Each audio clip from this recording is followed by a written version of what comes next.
I'm Nick Mara, and this is After the Turns.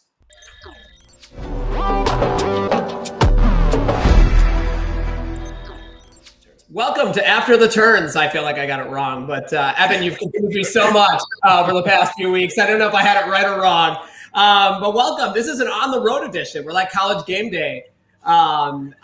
Doing this. This isn't my normal microwave. This is I'm in Nashville right now, getting ready for the race weekend. On Sunday, visiting some friends. So Danson was asking too much about the microwave. The chat will probably blow up about it. No, I don't know what's in it. We won't know. But more importantly, we've got Matt, we've got Danson, and we've got Evan Posocco, our biggest guest yet. We're so happy to have you, Evan. How are you? I apologize about being the reason that you're not home for it and that we're in the middle of the night. But I'm happy to be here. I've been listening in to all the shows, obviously, and getting the name wrong on the broadcast, but still doing an attempt to plug it. So after tonight, I have no excuse to get it wrong anymore. So. Well, I was definitely afraid that I was going to get it wrong, and it's okay. I don't think I'll ever forgive you. I'm going to say, Nick, you've been the host for 9 episodes now, and you were overthinking it at the start there already.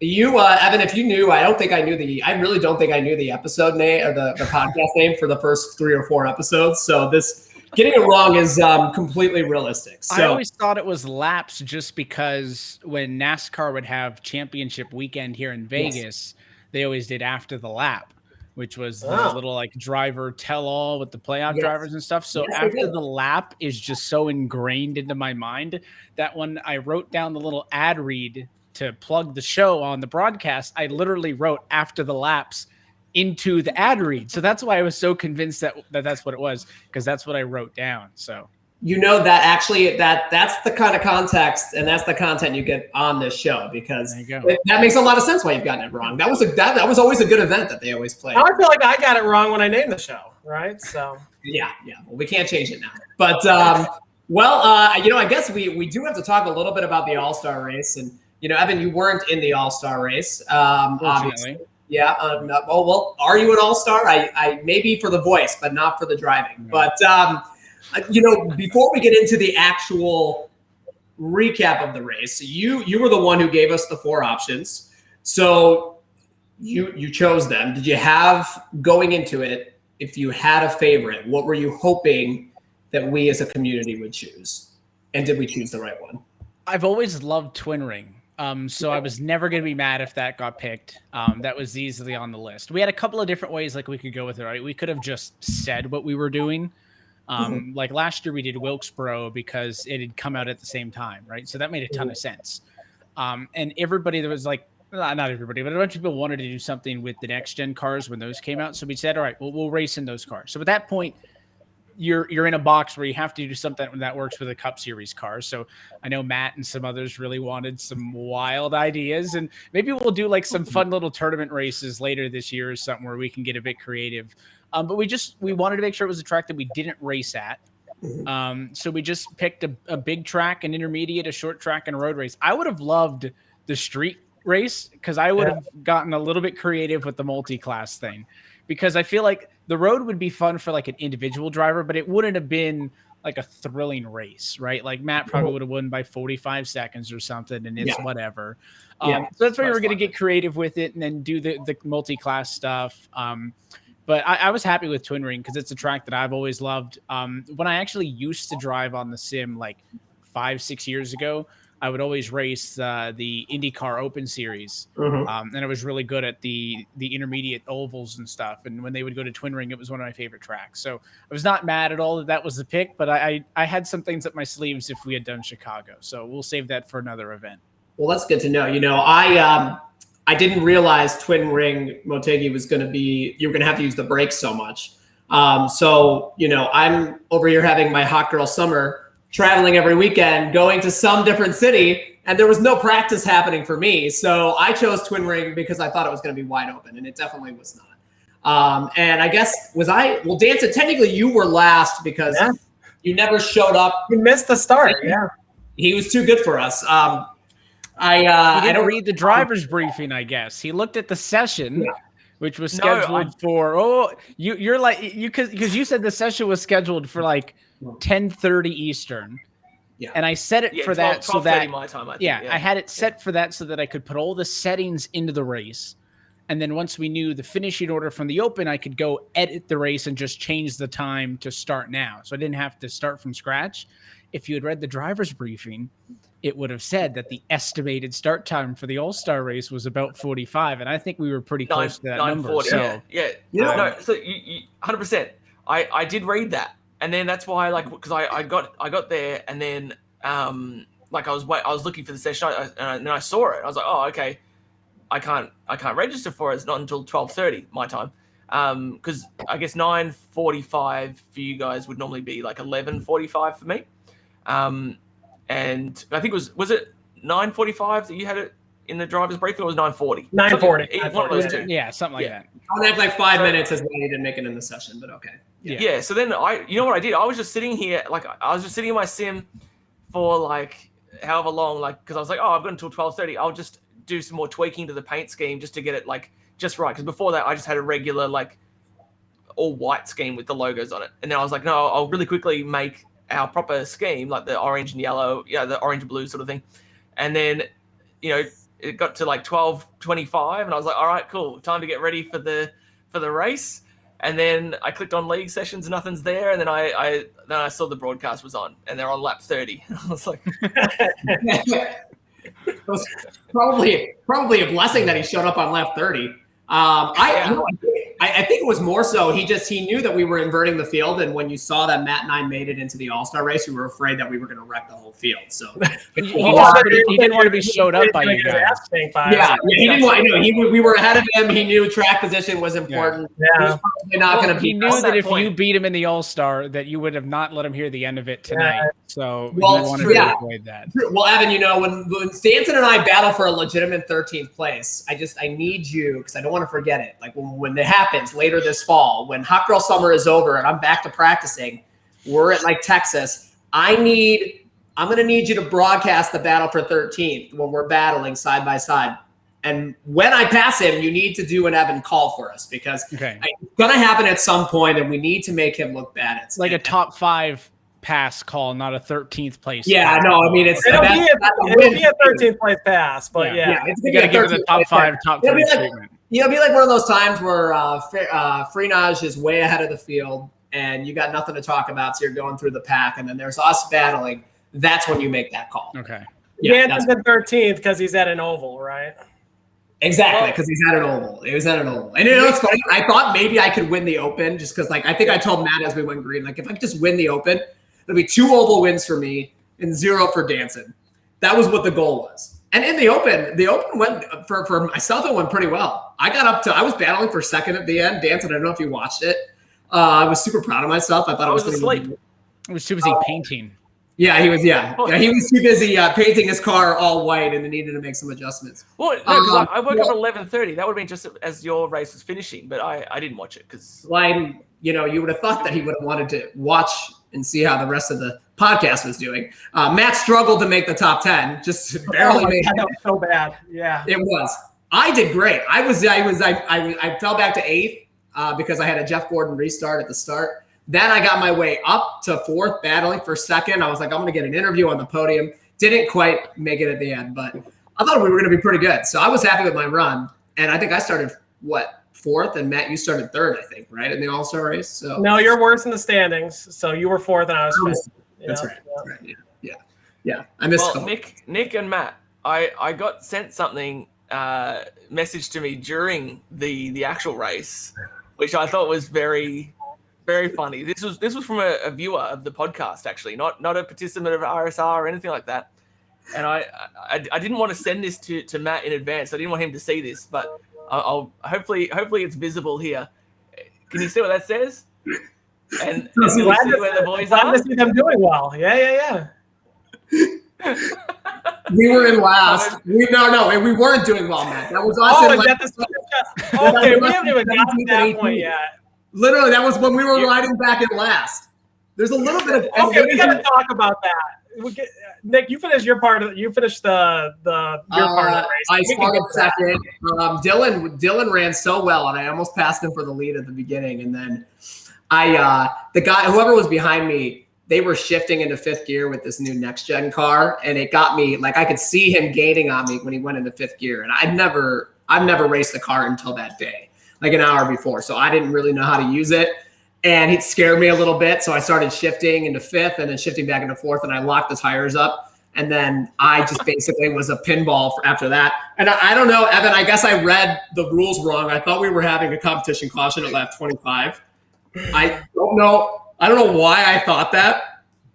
And you can imagine when it went to lap 26, how my heart sank because I didn't put any tires on after I spun out, thinking I was going to have 2 sets of tires. So that running in last place was on tires that had spun out, got spun out by Jeremy, even though I spun myself out, locked him up like 4 times, way off the pace. And Matt, your race was a little different, but he was back there for a reason as well. So we were both in last. And it is funny because I did say this really looks really good right now. The people see this. We're way, way behind the pack in last place. Completely embarrassing ourselves. Like we're all stars. I'm going to put it on my iRacing resume, but it's not really an all-star. Not really an all-star. We got like the fan vote in basically. Well, you ran well in the Open. You earned it. I did not. Yeah. So it didn't go well. Yeah, so I'll talk about the Open a little bit. I was okay at the beginning. I could not figure out 3 and 4. I could not get the braking right, and could not get off 4. It was really, really bad. Was consistently overdriving the turn, which is literally the only thing you couldn't do in 3 and 4. I felt like 3 and 4 felt like a short track almost. You're using more brake than you are at most tracks. I felt like in 3 and 4. So. It was a really difficult time figuring out 3 and 4, and I just burned the tires off of it. So after I think lap 15, I was just praying for a caution. That never happened. And I fell from, I think, 7th to 11th, battling Kaczynski for that last and final transfer spot. And I was like, I should not be back here right now. But I also, I felt like I burned the tires off. I made some nice moves, had some fun racing with Kaczynski and Liam. And I got up to 9th battling Liam, and I overdrove 3 a little bit, and I ran into him. Liam was not happy with that move. He didn't reach out to me after the race to let me know he was not happy about that move. I didn't think it was that bad. If you look at 3 and 4 as like a short track turn, which again I kind of felt like it was, it's just a little bump and knocked him out of the groove a little bit, but it's not like he went way high. I just kind of overdrove it and drifted up into him a little bit. But he had already kind of had damage from an accident earlier. So, he unfortunately ended up missing. I was thankful because if he didn't have that much damage, I don't know if I would have held on to the top 10 there.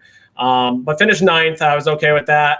Was happy to make it. And then I think before the race, it's thinking super speedway, maybe we can win. And at that point, it was like, God, I can't believe I even made the race. And now I got to start 5th in front of all these fast guys. So going into the race, I didn't have much for expectations, but Evan, I don't know if you had the track settings differently for the All-Star race versus the Open, but the track felt like it had like 3 or 4 tenths more in it. I don't know what it was, but the track felt a lot faster. Was there anything different between the 2 sessions? The only difference was that the Open was set at noon and the race was set for afternoon. So like a natural progression through the day. That was the only So maybe the track was a little bit cooler and it felt much more natural. It did. I felt different weather because it was set. It's always set to realistic and dynamic. So who knows what the sim will come up with. Yeah. So the track felt I felt a lot more comfortable, and then having the Open and the practice before that, I felt a lot more comfortable, and I was running in 5th. Caution comes out. I think it was on lap 12, and Nick's on the radio saying that there's a competition caution at lap 25. So I'm like, well, I'll stay out and I'll save a set of tires so I can hold it later. We're going to pit at lap 25. What's the worst that's going to happen in 12 laps? So caution comes out again at lap 19. And I'm like, okay, well, it's only 6 more laps. The track is 35 seconds for a lap or a little more. So why don't I pit now when nobody else is pitting because they just pitted and save my tires? I'll run 2-3 seconds off the pace, save my tires. Then everybody's going to pit at the competition caution, and I'm going to be in the lead with basically fresh tires. So that's why you saw me way back there with Nick, is I was purposely running about 2 seconds off the pace because I was like, well, it's all about track position and let's try something different because it's the All-Star race. Lap 25, 26 comes and I'm like God, Nick, you already had your problems. You took me down with you. And was a little bit frustrated at that point because I felt pretty comfortable before all this pit strategy. And then my Discord went out. I'm joking. It didn't go out. So the caution comes out at lap 28 or 38. So there's like 12 laps to go. I've ran 20 laps on the tires almost, but I've also like done absolutely nothing with them. I was running very, very slow. I was like 10 seconds from going a lap down. So I was not trying very hard. So I was like, you know what? I'll stay out. Yeah, I think even like the 5 to 10 lap tires were holding on okay at the front. That after that first, the lap 12 to 19 segment. So I was like, I'll stay out. And then there's 3 guys who stayed out in front of me, which I don't know what you're doing staying out on 20 lap old tires. And we saw what happened. I have it here. The almost epic save here. Evan, great call on the broadcast. This felt like 15 seconds in the car where I was drifting sideways. And then I'll say Jeremy got into the back of me, but he didn't, I don't think. You did save it. You just had to use the wall. That's all. Yeah. That was a great save into the wall. That was even better than I thought. I didn't even see a turn to the right. I just saw straight into the wall. What am I missing there? I'm seeing a great save, but it literally was you pounding the wall. No. So I'm hit right. Let's give it a second here. So I'm hit right here, right? And then I'm completely sideways for, I timed it on the broadcast for 5 seconds. I'm sideways here. And then I overcorrected, right? Just say you got finished off. Just say you got finished off. I got finished off by Jeremy Miller. Screw him. He came and apologized.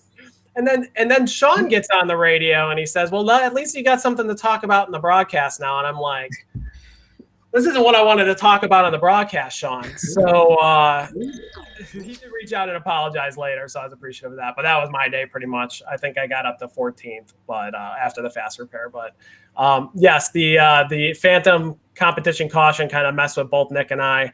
Should have, just like dancing, we didn't read the racing brief. And if we did, it might have been a different day for all 3 of us. Bro, I read it. Put all the time in. It was a conspiracy. He was never going to show up. Actually, if you look at his account, he never even bought the track. I doubt he even has the car. You're a really good liar. Yeah. So I bought the track and the car. And I'll never use either of them ever again. Yeah, I did think I'm never going to use Motegi. I don't think ever again. I don't think like you're going to have to use it for a lot more exhibition events so I can get some use out of that $15 track. So this, I don't see it being on a calendar for anything for a while. So yeah, I don't. It was fun though. It was a great finish to the race. I think I was just so done with it that I didn't even watch the end, but I heard that it was really good. So I've got it here too. We can go to the end here. And in this moment, Evan, I guess our question for you, when we've got Dylan as the in-car reporter, whatever you call it, probably a friend at this point. Are you secretly cheering for him? Are you hoping he gets it done? Because he has been better recently, but him and I have talked a couple of times, and we're very similar on experience level, and it's not usually should be in that position. So what is going through your mind personally? And then are you excited that you get to make a fun call if you made it? It's always fun when it's close and I can blow out the microphone versus 3 minutes or whatever. But I kind of want Dylan to win just because it would be fun. We have the camera with him, so that's always good stuff. But if he wins it, then he has the same amount as RSR wins as me, and I would never hear the end of that. So it's not the worst thing that he came in second. I didn't think he was going to make that stick. I thought he was driving into the fence and he was going to wreck all of them. So kudos to him for making it stick and then still giving him some room up top to fight and wreck to the line. So there was a little bit nervous. Like, I just like Twin Ring because it's a fun track. It's something different. I was a little bit nervous that the race might have sucked, especially because we don't know what these are. I thought it was for an all-star race. It was a great race. So from my perspective, from the league standpoint and the broadcast standpoint, couldn't have been happier with how it went. Good. Well, I will say you couldn't be too concerned about Dylan technically having more RSR wins than you, because I won the Clash and we don't count that as a win because there's no points. So technically, even if he won, that wouldn't have counted. We know that because even though I have a banner, I was not in the All-Star race. I had to race my way in. So and you raced your way in, so it's not going to hurt. yeah, but I did consider locking non-points race winners in. Okay. But I was happy with the number of points race winners that we had. And given that I figured out about half of them actually show up, I was happy. I didn't want the open field to be empty. So I did consider it. I'm happy you raced your way in, because if you hadn't raced your way in, that would have been pretty crushing news. So you made the show, so it doesn't matter. I would have been bitching your ear off, but you know what? I actually haven't. We do on Discord every week, so it's fine. Yeah, I don't. No, the thing is, I don't participate in the Discord, so I actually would have been fine. You would have never heard from me. But if I do wonder, does a top 5 in the Open count for our RSR stats? That's what I would want to know. I don't think anything from the Open or even the All-Star race. I don't know. So if you go to, because it's handled however the Dan Lisa automatically settles it. So like if you click on your name in the Dan Lisa stats, it'll show your win. It'll show your top 5s. But then if you go to not your individual stats, if you go to league stats, I don't believe it'll show up. So I believe that's how it handles. Well, that's the way it should be, unfortunately, for Nick. And I did see, Evan, when you posted that, I was going to send and highlight points win. I made sure to specify. I had to make sure I was going to highlight and be like, this one's for you, Nick.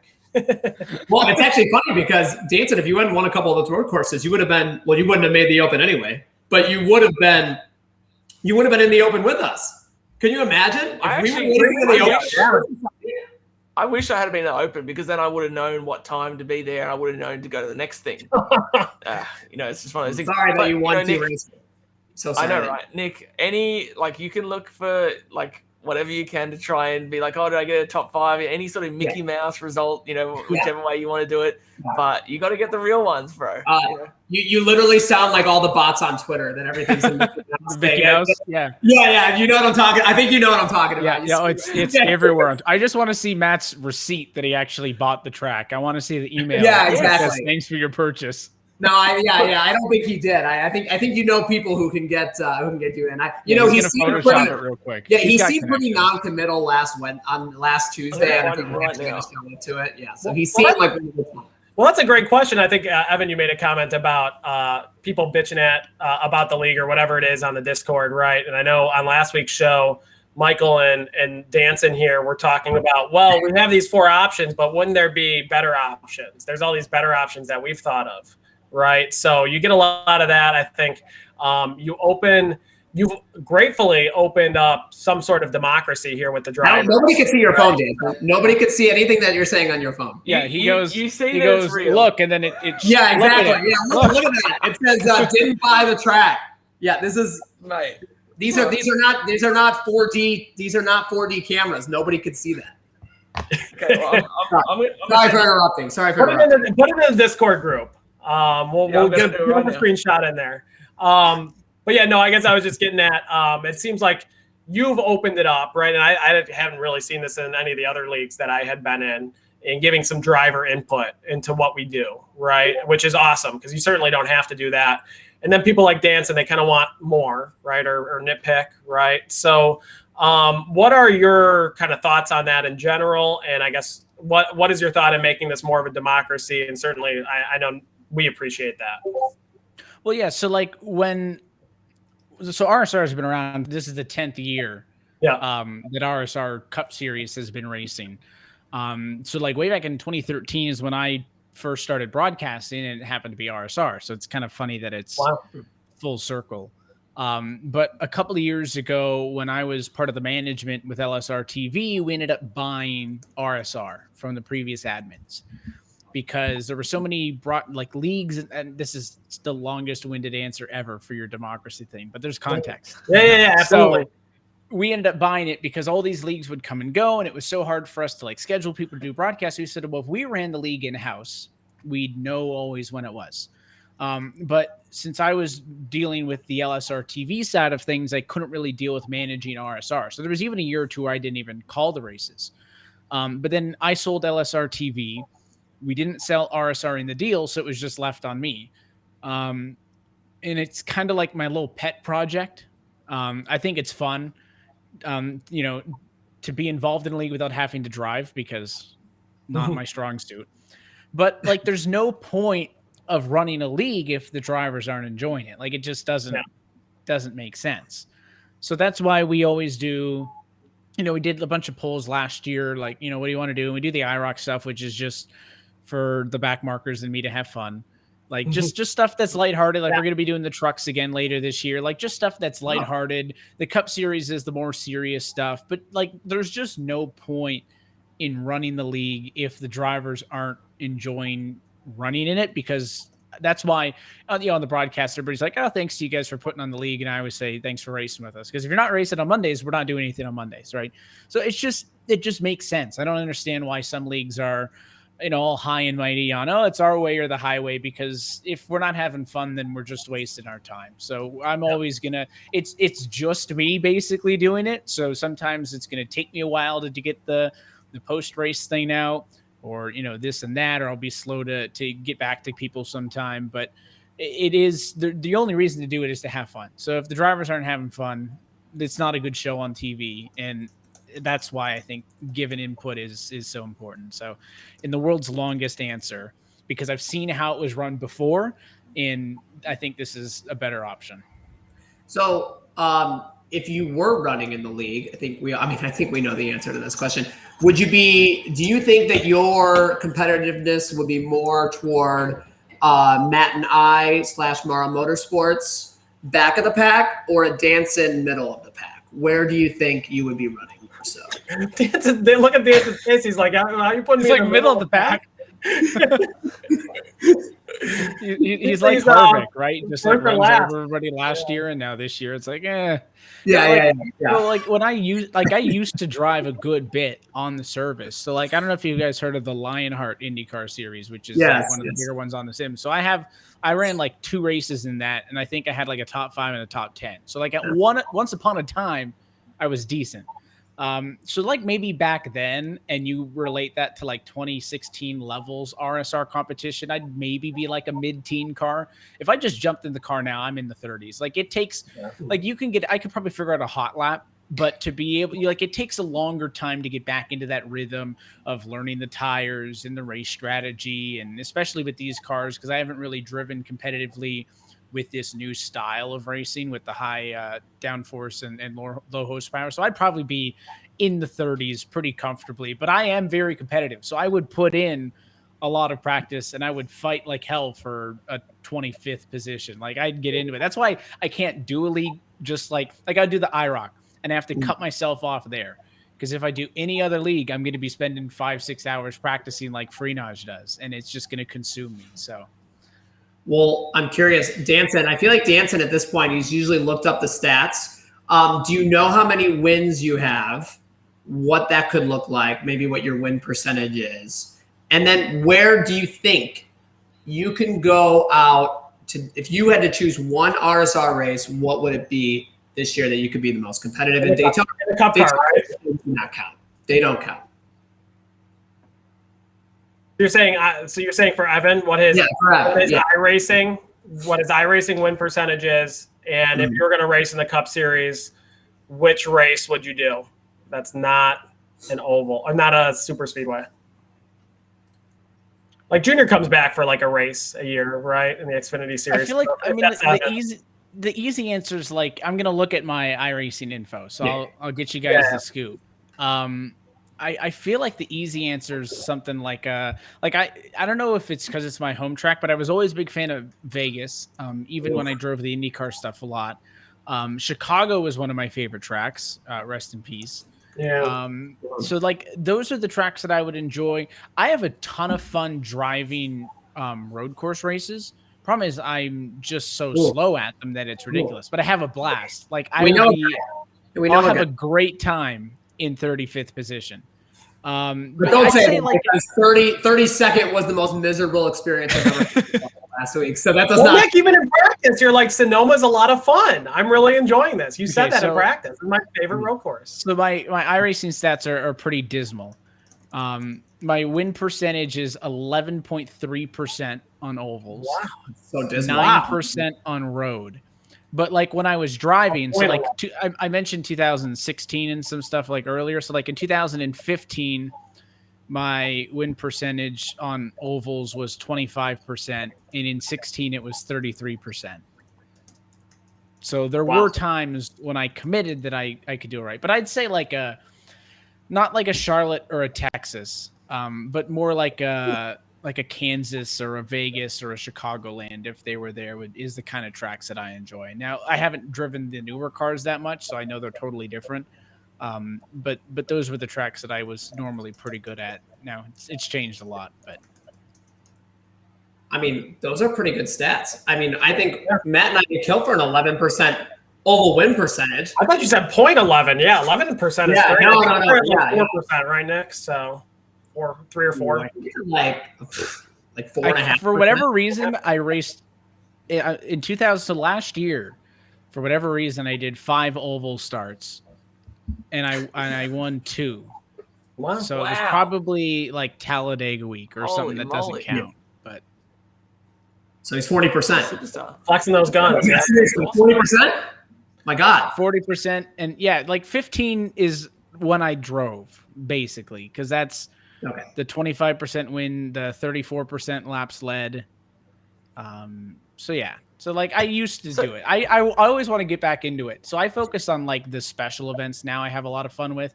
I did my first Le Mans 24 last year. I don't know if we're allowed to say that anymore on iRacing. Why not? Why can we not say that? Well, there was that whole, some other sim has like some exclusive thing with Le Mans, so iRacing can't advert. It's so dumb. Yeah, that was like the most fun I've had on the service. So I'm gonna probably do a little bit more of those iRacing special events and endurance stuff, because then I can commit to it, but it's one race. I'm not gonna go down the rabbit hole of doing 10 hours of practice a week, right? Yeah, I feel like the problem is the road courses are just so damn hard. So that's the problem. We imagine Rolex 24. Yeah, we do the Rolex 24. Yeah, we were talking about doing that, Nick. We were talking about doing that for a few months. Like we had started talking about doing the 24 hours of Daytona in like October of last year, and then we didn't do it. I think we need an RSR team in the. Yeah, we do need an RSR. Danton, you'll be the lead driver. I think I'll go second. Even though he says he's so bad at road racing. Yeah. Danton will even us out, so we could be middle of the pack, right? So, I mean, I've done like fun ones, like Moonhead did the 24 hours of Martinsville in Miatas. Yes. So me and Trevin and Steve competed in that, and that was a lot of fun. I hope you drove first, because I couldn't imagine with Trevin and Steve that you would. Steve started. Steve's like put me in. I'm first stint guy. He was first stint in our Le Mans race too, and I think we finished like top 5 in the Martinsville thing, and I think at Le Mans we finished 8th, which isn't awful. So it was a ton of fun. I love the good competition. Stuff. I think that team's a good competition, about the same level, Nick, as maybe you and I would be with one other person. We need to have a subpar versus Mara Motorsports battle. Yeah. And I think that's pretty even. Well, we need a third. We need a third Mara Motorsports. I think we. So I saw Evan. Too many calories. He would burn too many. He'd have a heart rate on. He would literally. We would have to. He'd have to be taken out of the car. I'd have to do 2/3 of the driving because he. I remember when we did Le Mans, Steve had some sort of internet issue. Ironic. I talked about that. Yeah. And he had to leave. So it ended up being he only did like a 3-hour stint and then like a 1.5 hour stint. So like 2 runs and then 1 run. So me and Trevin each did like 9.5, like 10 to 11 hours or something each. And it was great. I could have driven the whole 24 if I could. I was just, it's so much fun. I would get nervous when you get into the car, which was the favorite feeling, right? Like you're so nervous when you're watching somebody else lap, and then you're so nervous. You're really timid when you get into the car. And then by the end of the run, you're like, don't take me out. I'm going. Like I'm putting down hot laps on old tires. Like, let's keep going. So I probably wasn't fast, but it's fun stuff. So I think we do need an RSR endurance team for the special events next year. But does it have to be a good RSR team? Or could it be I drove with Trevin and Steve, so no. That's not a good, okay, that's not a good team. That's not a good team. No. Okay. So, I was going to make the comment if we're making some owner standings stuff. You know, I know Evan, you made the comment in the Discord about if people didn't have owners associations. I was like, okay, maybe we poach someone who's good. Farina still doesn't have an owner or a team that he's under. Cody Harris doesn't. Because we got to be dancing also in has the owner. Has no one DM'd you, Matt, yet? Don't they know how important 8th in the Owners' Championship is? No one DM'd us to be on our team. This is a good question. Evan, if somebody moves in, if they move onto our team and they've already got points, do they have to start back at 0 for Mara Motorsports points, or can they just morph with our team as Mara Motorsports? Like if Cody wants to be first. The points would technically transfer. Oh, okay. Okay. So we got if I had my way, I would say no, but the way the formula works is it would transfer. Well, Matt, you reach out to enough people's DMs. I think yeah. More people's DMs. No, I gotta throw back if Nick will let me get a word in. So he's complaining in chat that you won't let him talk. He hasn't done that yet. No, he hasn't done that yet. Sorry, go ahead. So we talk about the 24 hours of Daytona, right? So I got two amazing stories about that. They're not that amazing, but I'll tell you anyway. So the first one was we won it this year in top split, but that's kind of sneaky because we were not the super awesome top split that has like, you know, red line and all those big boys there. We were in the one before that. So the night before that was a little bit of a weaker strength of field, but nonetheless we won it. So that was pretty cool with a pass on the last lap as well. Wow! So that was pretty insane that it came down to the very last lap of a 24-hour race. Matt, do you have that? But were you in the car, Matt? I wish no. It was our teammate Christian Peterson, who he's gone on to round 2 of Road Pro. He's doing amazing. But yeah, it was really cool. We like everyone in the team drove really well, and yeah, it was sick. The other car, we had 2 cars entered. The other car got crashed out like halfway, but yeah, that's true. Also, I got to shout out one of my teammates who's in the chat, Tim Ryan, who is actually a dirt world champion in iRacing. Wow. So he won. He's going to correct me. I think it was 2018. Was it 2018, Tim? Tell me. But he's pretty good. He's pretty good at turning left as well. So if he should come to RSR as well, he can teach us how to race. But, he also said in chat that he'd rather me be the teammate than you. So maybe me and him will just faction off and make our own team. Yeah, well, Tim's a really bad guy, actually. I take everything nice that I said back. He's the worst, and his championship was a ruse. So the other thing that he wants me to say real quick as well, and I just got to get this out because I will forget, like I forget to mention you guys in post race. Right. Altus have a big time announcement coming up this evening for us, but it's going to be like super early for you guys. It'll be like 6 a.m. I think for you, but you know, when you wake up, you can check out the exciting news on Twitter, I'm sure. So keep an eye out for that. It's pretty huge. 2010. What are you talking about? Yes. So that was my 24 hours. But I don't know. I would love to see the Maras tackle the 24 hours of Daytona because I have a suspicion it would more so be the 24 minutes of Daytona, but it would be entertaining nonetheless. Yeah. I don't think we would be in bottom split. We would not be on any TV. There's no way. I'll get RaceBot to broadcast whatever split you're in. Just for the entertainment value. If you can do that, just be like, there's Mara Motorsports. They're not making it to turn 1. I don't know, Evan. I don't think you were broadcasting the Sonoma race, but Matt, you did pull up the video for us to watch. But you could see me, both of the road course races we've had in RSR, I have not made it to the first lap without blowing one of the turns. And Danton was so right. I don't know how you caught that. Literally, you could see me in last already blowing turn 2 up the hill into the wall that I thought nobody caught. It was Matt, do you still have the clip? Do you still have the clip you can play for us? Can you show the clip? Man, we have like a week of prep in the chat talking about what we want to put on the show, and you guys are just always making me work. It was really funny. That's so interesting because that's both road races, Nick, that you managed to feature by entering this like the scene backwards. You know, that's crazy. You know, Evan. TV time is TV time. Like, I want TV noticeable. Time. I just want TV time, but I do everything I can to get on TV. I wreck. Evan, you were not on the Charlotte broadcast, but there was a big wreck on lap 12 that I did not cause, by the way. And the guy who was announcing, there was like 10 of us in the wreck, and he was like, Nicholas Mara's in the wreck, and I was like, that's when you know you made it. When you're the guy who gets you're the called notable out. car. Yeah, I'm the only notable. It's a bunch of shit. I think Steve was in the wreck, so like obviously like it's a bunch of nobodies and me. So then they mentioned me. It was great. I told them one of my top 10 life moments was that moment when they called me out on that wreck. I've been trying to get on TV. It's been very, very hard. So I feel like wrecking was just how it's going to get done. But hey, Nick, who is your sponsor, by the way? McConey Setup Shop for a couple more races, and then I think I'm going to be unsponsored, probably deservedly so. So Evan, you just talked to Jeff. They did a good job on the setups for us for the All-Star, so I'll give them a. They did do a good job on that. They did, and the other thing, Evan, Danton jokes about me crashing on the first lap of both races, but he keeps telling us he's gonna help us practice, and then he just goes silent for a week, and then we don't hear from him until Monday. He offers to help, and then he's busy painting the car. He's busy painting the car. He's busy doing everything but helping in practice. Yeah. I'm noticing a trend. I'm all about sort of hollow offers of support and gestures of kindness and not following through. That's my MO. Yeah. I'm learning that. It's amazing. You're even showing up on the podcast at this point. That's the only thing that you haven't been hollow about out of this whole thing. Yeah, true.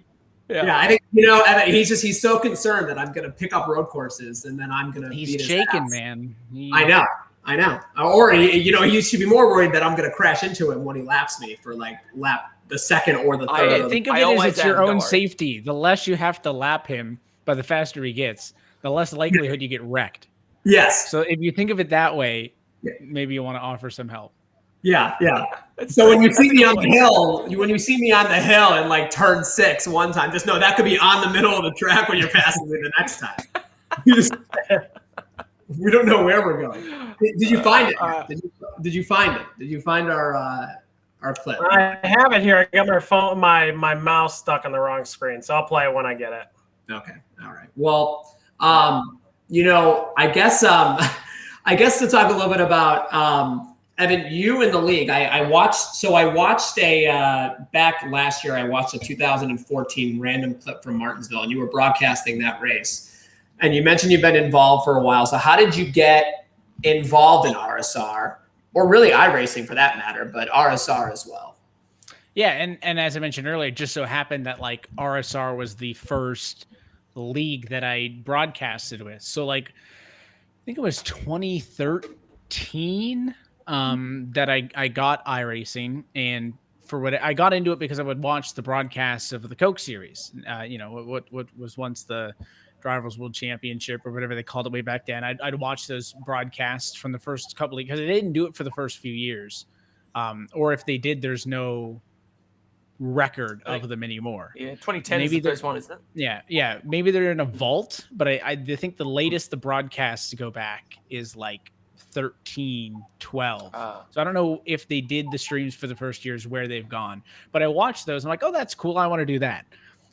So I got iRacing not to race, but to broadcast. Pretty stupid idea.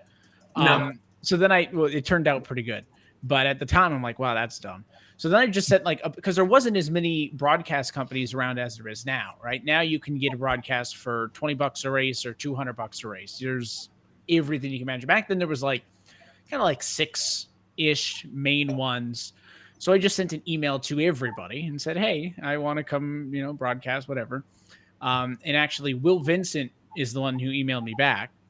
And said, don't have anything for you here, but contact these people. So I reached out to these people, and then I got in touch with JD Webb and the ETV Live crew who was doing RSR. And they're like, well, you've never done this before, so you can do pit road. It's unpaid position. You just show up and you go on pit road. And nowadays, when we have pit reporters on broadcasts, it's like real pit reporting, like they're listening in on the radio. And back then, it was just all BS. Yeah. So someone would come to pit road and I'm like, oh yeah, he's not happy with the car. He wants a wedge adjustment, change the tire pressure, put him out. It's just some dumb paid just for fun. If you listen to those broadcasts, it's a miracle they didn't kick me out because I am just absolutely terrible. So very fortunate that I got in when there wasn't a lot of people in, because these days I would drown. I wouldn't make it anywhere. And yeah, so then eventually it's, the color commentator's not here, so you got to fill in. So I think at that time it was Dakota Ehrman, who was one of the guys calling the races. So I'd fill in with him and, then he'd be gone. So I would do the broadcast with JD, and then you just kind of work into it over the years. And so the story of how I've got into calling the RSR races is basically the story of how I got into calling iRacing, because it all started with RSR back in 2013. So that's why I treat it as like my little pet project and my little child on the service, because it's nostalgic for me to see it continue. So Evan, do you think based on that, the fact that you were a pit reporter, so we can see that's a genuine position, can we get Steve Durham into that spot to clear up some of the hazards on track? Yeah, I thought he wanted to do the weather report or something. I heard about that. He could do weather, pit reporting, anything that keeps him out of the racing surface. Well, if I didn't get paid for pit road, he doesn't get paid. So as long as he keeps paying into the league to pay for the broadcast, he can do whatever the heck he wants on pit road. That's fine with me. And that means going around backwards, causing cautions. He can do anything on pit road. Correct. As long as it's confined to pit road. We can just have him. Perfect. We can do a ghost car segment where he goes out and races with everybody, but as a spectator in the ghost car. That's actually really smart. He can't affect any of the on-track action, and he can like be the chase car in a police chase and just tell us what's happening, but be out of the way. Genius. No, but Evan, I feel like you would love a Steve Durham because, and we like Steve on this show. We're having him on, I think, in 2 weeks now. I can't believe Steve's that. A good guy. So. Yeah, he is a good guy. I could tell. But sometimes you need a caution. Like the Truck Series has Jennifer Jo Cobb. She's 1 to 3 cautions a race. We know she's going to give them. We have Steve Durham. He's going to give us at least 1 caution for something to tighten the field up a little bit. You must like that just a little bit, I assume. Yeah, you need some yellows, right? Like fortunately, NASCAR had the whole debris caution thing. We didn't need that because we've had Steve Durham. So it all balances out. It's realistic. He's our fun flag. Yeah, the fun flag, the Alan Bestwick fun flag.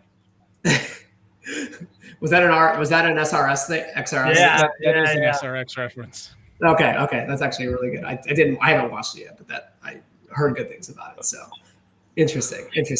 Well, I think when it comes from a competition standpoint, I think when you're calling a race and it's you've got usually it's the 88 when Drew's got a nice he's got a nice lead and he's going to dominate the race, like he won 4 out of 5. What are you looking for when you know that the battle for the lead is usually set at that point? Because I would assume, especially when there's no commercials, you've got to be talking about something all the time. Like, how do you look to find things to talk about, and where are you looking to find them? So it is great working with RaceSpot and with Hugo, who I think is the best producer when it comes to iRacing broadcasts, just because we work really well together without having to like directly communicate. So like he has 2 PCs, which is why you'll go from a live shot to like a nice slow-mo replay. So while we're watching a battle, he's using the other one to look around. And then I've also got my JRT up and I have it set to automatically highlight a battle if there's X amount of cars within half a second of a second. So if Hugo can't find it and I don't see it on my timing, it's likely not happening. So if Hugo cuts to a shot, I see that and hey, we're talking about this because this is close. If I reference a battle, Hugo's on it in like 2 seconds and it's seamless. So it's almost like it's planned, but it's just that ability for me to be able to look for stuff, him for looking for stuff. If Nolan's looking for stuff, and then Dylan can chime in as well at points. I think we have enough. And then if not, I just resort to looking at trends. This guy's top 10s, top 5s, last couple of races, because I'm a big fan of stats and trends and that kind of stuff. So, yeah, without the assistance of like TV having a commercial break every 15 laps to just reset for 5 minutes, and we always have to go. I think we've just got a pretty good system down with the people that we have working on the shows. How much prep does it take to get ready for a race? I know you're very familiar, obviously, with RSR. You've got the Coke Series, which I'm sure is another level of preparation. And then you've been broadcasting a lot of the Road to Pro races, and that's just you almost don't know who's going to be in first split, right? So, can you tell us a little bit about the preparation process and then what you do to get ready?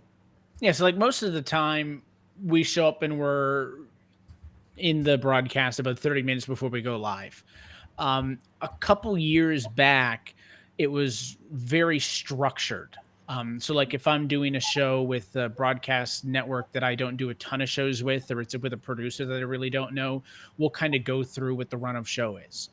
So it's very light version of like what we do with Road to Pro and Coke. So like, all right, we're going to come in, we're going to hit schedule, we're going to hit results, we're going to hit points, we're going to do this on cam, off cam, this clip, just basically a structure, but we don't really script anything out. It's mainly just like a roadmap to what we're going to talk about. But when it comes to RSR, we kind of just do it because we know it so well. Like I don't have to sit down and like think hard before the race. What happened last week? What are the storylines? Because when I'm doing the pre-race reports, the post-race reports, listening to the discourse on Discord, like I'm involved enough that I don't forget it that much.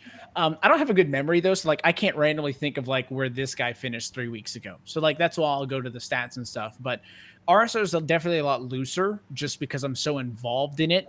The only prep work I really do for a Monday is I'll have a Google Doc and I'll make sure I put the updated points, our ad reads in there, just the stuff for Nolan to be able to find it quickly. But RSR is pretty laid back compared to stuff like Coke, just because I'm around it all the time. That it's just kind of permanently burned into my brain because it's part of my daily life, always on Discord and stuff like that. So the Coke stuff is obviously when you talk about iRacing and oval racing, that's the pinnacle, right? So one of the questions that I got sent was from Sean Casso. He asked me an awesome question. What's your life goal, Evan? Because I think a lot of people you thinking, when's Evan gonna get into real life broadcasting in NASCAR? I know you're in Monster Jam right now. What's the next step for Evan? What are you trying to do with your career? Well, I think the natural next step needs to be to just go to North Carolina, just move. Even if there's not a job waiting, simply because out here in Vegas, you're so far disconnected from like a lot of stuff. So like there's not a huge short track scene in Vegas. Like we've got the bull ring, but it's an SMI track. So you can't just, not like your local short track that you can go down to and get a job, because it's not just a standalone track. It's part of SMI. So all the big speedway employees are managing the smaller tracks. So I found that issue when I was trying to get involved with that. So there's just not a lot of racing around here. So I've done one real race at the bull ring, and it was fun. It was the Senators Cup a couple years back. Noah Gragson was in the race. So there were some big names in it. But I think you just have to, at some point, just take a leap of faith and go out that way. I don't know if this is news that I'm allowed to share or not, but I'll give you guys a slight exclusive. Well, it's news that never happened. So last year in February, I got a call from MRN, and I was actually supposed to go work the Martinsville race last year with MRN as an official tryout. And then COVID happened. And it was canceled, and I have not heard back since. So that sucks. You poke them and be like, "Hey, any more opportunities coming?" Like, at some point, I'll reach out again. But things are still weird, so like I get it, but it was just unfortunate timing for me. But it's like I've stressed, like, oh, it's never gonna happen. I need to, get over it and all this kind of stuff. But that's obviously the goal, right? Like if it's up to me, I'll still do RSR till the day I die. It's on Monday. Like I'm good. Like I could do Coke on Tuesdays. Like we're fine. I still, you're never leaving. Right? No, I'm locked in. I can't wait for our 50th anniversary Cup Series reunion. Oh my god! Oh my god! But I'm still like it's not that I'm not like I enjoy the iRacing stuff. Like it's so much fun. Yeah. It's not like I'm sitting around twiddling my thumbs. Like when I'm not broadcasting, I have a part-time communications gig at home, and then on Thursdays through Mondays, I'm gone traveling with Monster Jam. Like we're busy, but I've been able to get like a bunch of these little part-time things just to be flexible. Because what I've learned, and just from talking with guys like I've talked with Alan Bestwick and Rob Howden, who's on IndyCar Radio, and some of those people, just kind of talking with them about the industry and stuff, is like you never know when that opportunity is going to come up. And if I'm unavailable, then that could be it, right? If they say, hey, can you do this? And the answer is no, That's it. So I try to be as flexible as humanly possible. But yeah, I think at some point I'm just going to have to send it and see what the weather's like in North Carolina. We'll see. Hell yeah. Alan was my favorite. Alan, yeah, we don't get to do, so I love his style of letting the broadcast breathe, which is like the total opposite of what I do on iRacing. Simply because the way that we're instructed to treat the iRacing stuff is a little bit more like a radio one, even though we have picture, because we just, like on the broadcast, you let it breathe because you have so many good NAT sounds. So you can hear the cars, you can hear the fans. We really don't, you can hear the cars on the sim, but it's just not, you don't hear the atmosphere. You can't let the sim breathe because there isn't really an atmosphere to it. So we do have to approach it differently. But Alan Bestwick's the GOAT. So I'm with you on that. He's the one who because at the point, because I wasn't into NASCAR my whole life, like a lot of people. I think the first NASCAR season I watched was 2011. So that's pretty late. All things considered. So that's kind of, with the ESPN era and Bestwick on TV is who I grew up only a couple years ago, really watching. So so Alan Bestwick's the best. Yep. I agree. So we'll catch you. Same. Yeah. Sorry. Go ahead, Jansen. Go ahead. I'm not gonna. Oh no, just in the chat, Braden was just saying that 2011 was the same year he started and got into it. But I know that that's another teammate actually. But I know that he's lost interest with it a little bit lately. But yeah, back in that era, that was really cool for me. And I know that Nick and Matt, we've discussed this, but my first sort of period of watching NASCAR was in the early 2000s, and that was when NBC first got their contract, obviously in 2001, the second half there. So, and that was, as far as I recall, that was his first time as like the lead announcer on TV, right? For Bestwick. So, I love that. Right, I love that whole era. Yeah, I've been having to do a ton of catch up, having not watched it for so long. Every time, NASCAR will do the classic race replay streams on YouTube, and if I can't watch it live, I save it, and then if I'm working at 10, 11 o'clock at night, I put it on because I have so much still to catch up on. So I feel like I expose myself when I say I haven't watched NASCAR for that long. Like I can expose myself and say I've never played NR 2003. Which is like basically sacrilegious for like high level iRacing people, because that's what a lot of them started on, right? So I've got catching up to do, admittedly, because I was just not, and I don't know if it was so NASCAR was on TV, so I think coincidentally got into it basically the same time I moved to the US from Canada.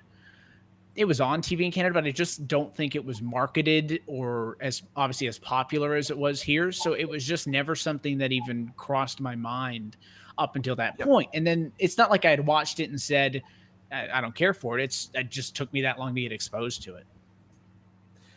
Well, speaking of, you mentioned that your Canada situation.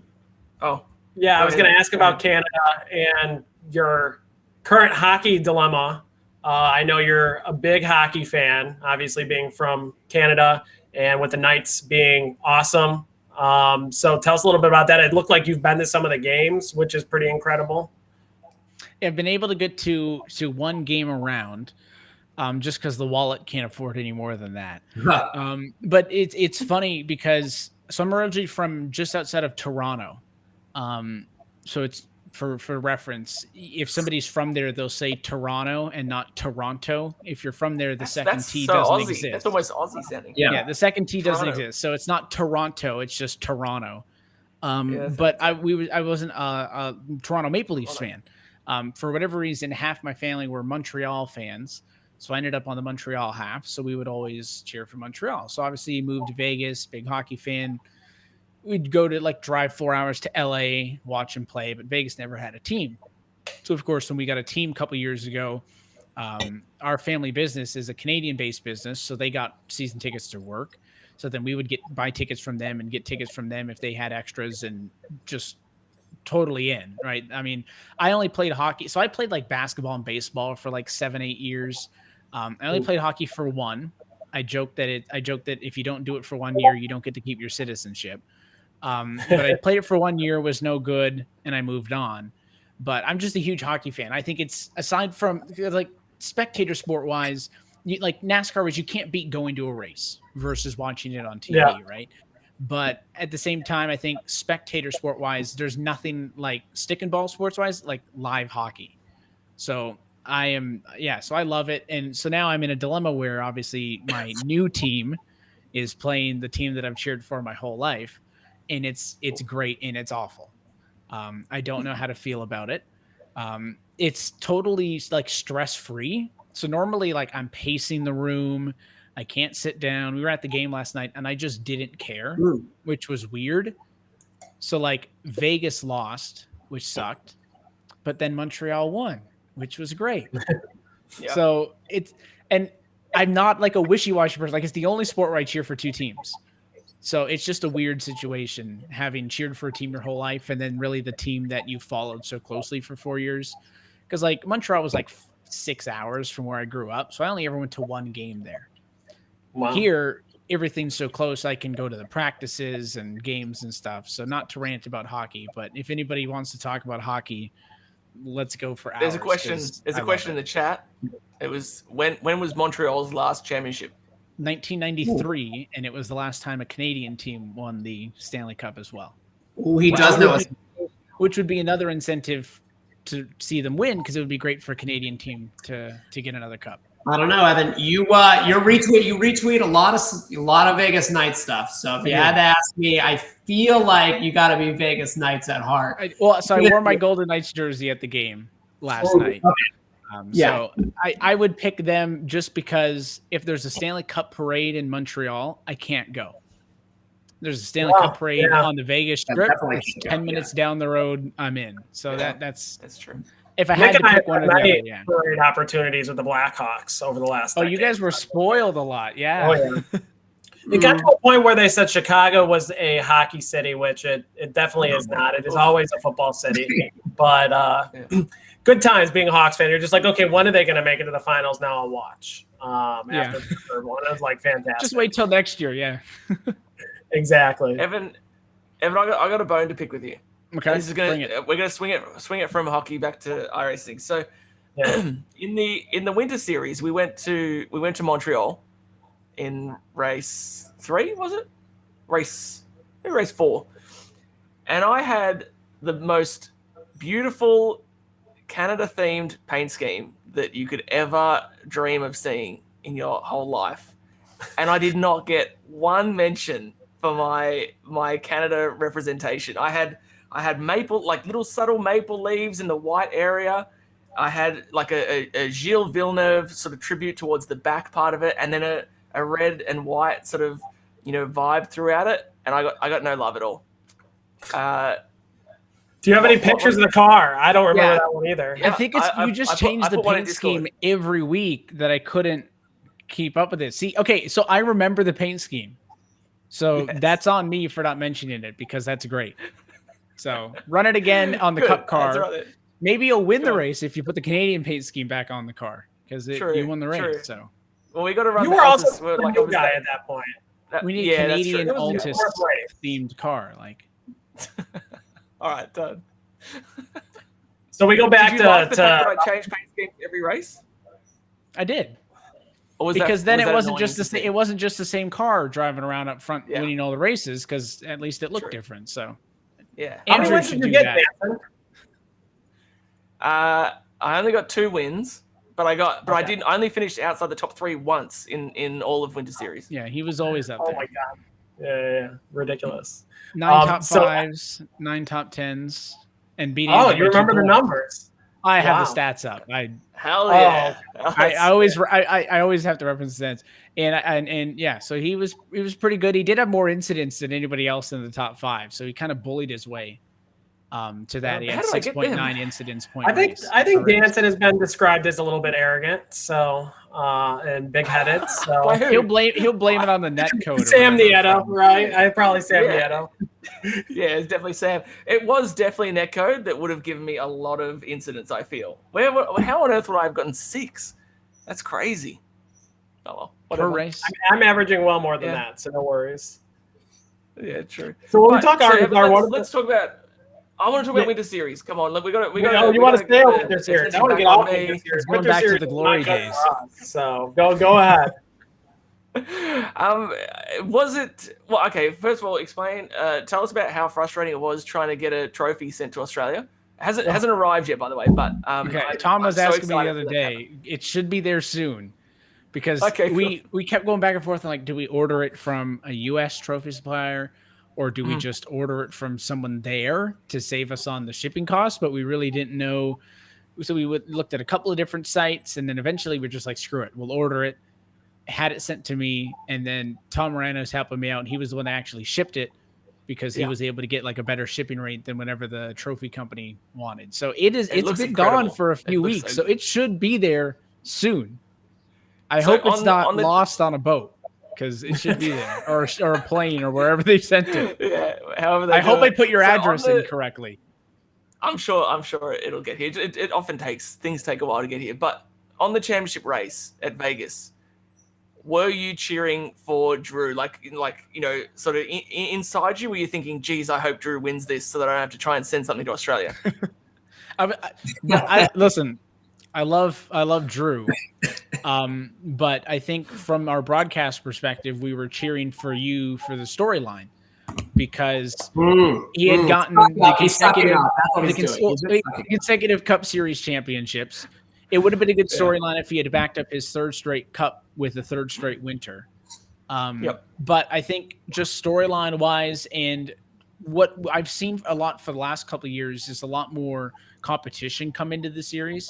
So just for the sake of the competitive level of the series, I think it would have been good if Andrew could be topped. And, for the last 2 Cup years, we're like, is this going to be the year that someone gets Andrew? Yeah. And, even at Phoenix in the Cup Series last year, looks like Andrew's on the outs and ends up winning it anyways in the end, right? So for how many times people had come close to getting him and then falling off, I think it was storyline-wise and just for people tuning in, just good to see something different. So at the end of the day, I don't care who wins as long as it's entertaining, because that means that the people at home are tuning in, which means that Race Spot's happy, which means we're going to get to keep doing it. So I think it was good to get a new name in. So congrats. Now, it almost happened though, right? Because we got the yellow flag in the middle of the pit sequence, and he went from being well, for Cup, Lariah was in the spot, and that was another one of those close calls, and just didn't happen. Now, knowing Danson through 10 podcasts, do you reject? Do you, Evan? Do you kind of retract that statement from what you felt 6 months ago, where maybe 49ers should have won another championship? We would have been okay with that. And then, secondly, how much was the shipping to ship it to Australia? If you could share, because I can only the trophy.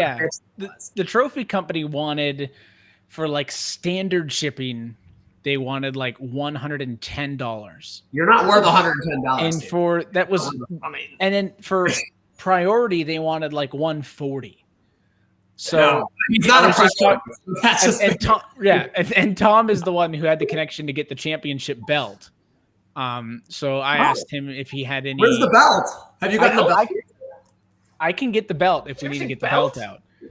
Oh yeah, so Cup champion gets a belt this year. Oh my God! Okay, now I'm gonna start practicing. I'll grab it. It's behind the Gordon nose, I think. I'll grab it here later in the show. Yeah, But so we were just talking about the belt, and he's like, I have some sort of connection to ship it for cheaper than that. I'm like, I'm gonna tell me twice. So I don't know what it was, but it was clearly less than the 110 or 140 that the company wanted. So we just paid to have it get to me, and I handed it off to him because he just lives just 20 minutes down the road or whatever. Well, that's amazing. Danson cares so much. You care so much about it, Danson. I just I don't see it behind you in view during this podcast. Have you thrown it into the corner at this point? Where is your trophy that Evan shipped all the way from overseas? No, he hasn't gotten it yet. You haven't gotten it? I thought you got it weeks ago. No. It was sent, but it's still in transit. It's somewhere between this location and that location. I just don't know where. So when Danson got his first win this year, he cut off his victory interview right before he was going to thank us in the show to say he was going to go get his trophy at the door because somebody was at the door. And that's why maybe that's why you thought he got the trophy, but he actually just forgot to mention us that time. Well, I didn't cut off the interview to not mention you guys. I just flat out didn't mention you guys because I forgot. Wow. But yeah, the doorbell rang and I thought that's what it was going to be, but I can't remember what it was. It wasn't the trophy though. But hopefully soon. When I get it, it'll be here. Don't you worry. It'll be like front and center. Yeah. That's all you'll see. I don't know if we want that. I don't know if we want a trophy behind Dance in every episode. I need to get my Clash banner, and I'll put it in my backdrop. Matt made a banner of my Clash win because it was the most important thing that's happened in either of our lives, I think, ever. Like the banners at the race shops that they have. Yeah, it's actually exactly me, except it's a Clash win. Yeah, modeled after the McDowell 500 one. Yeah, I dig it. I am gonna. We need to get that. I actually need to bring it to my apartment. If it could fit into the four walls of my apartment, that will be the backdrop every time. There you go. But what are you showing? What are you trying to? Oh no, just so in the chat, Sam said that he knows what it was that was delivered on that day. It was the figurine sort of like statue thing for Last of Us Part 2. Oh, the Last of Us. I thought it was like unrelated to something. Yeah, well, yeah, that was afterwards. I can't order that pre-race, otherwise, I figured if you're leading by X amount of time, you can just put it in so it's ready as soon as the race is done. But well, this was Coda. Though, so that was when I was like, I was balls deep in. You had to work. You had to work for that one. Yeah, big time. That was scary. That was a really cool. I mean, the whole race was pretty interesting. Like there was so many like back and forth sort of battles, but that last lap was pretty intense. That's what I was worried about. That might have been boring because the real race was good because it was such a crapshoot with the rain and stuff. But the Coke race wasn't that exciting there. So I was like, oh, this could be rough. So I'm happy it was a good race.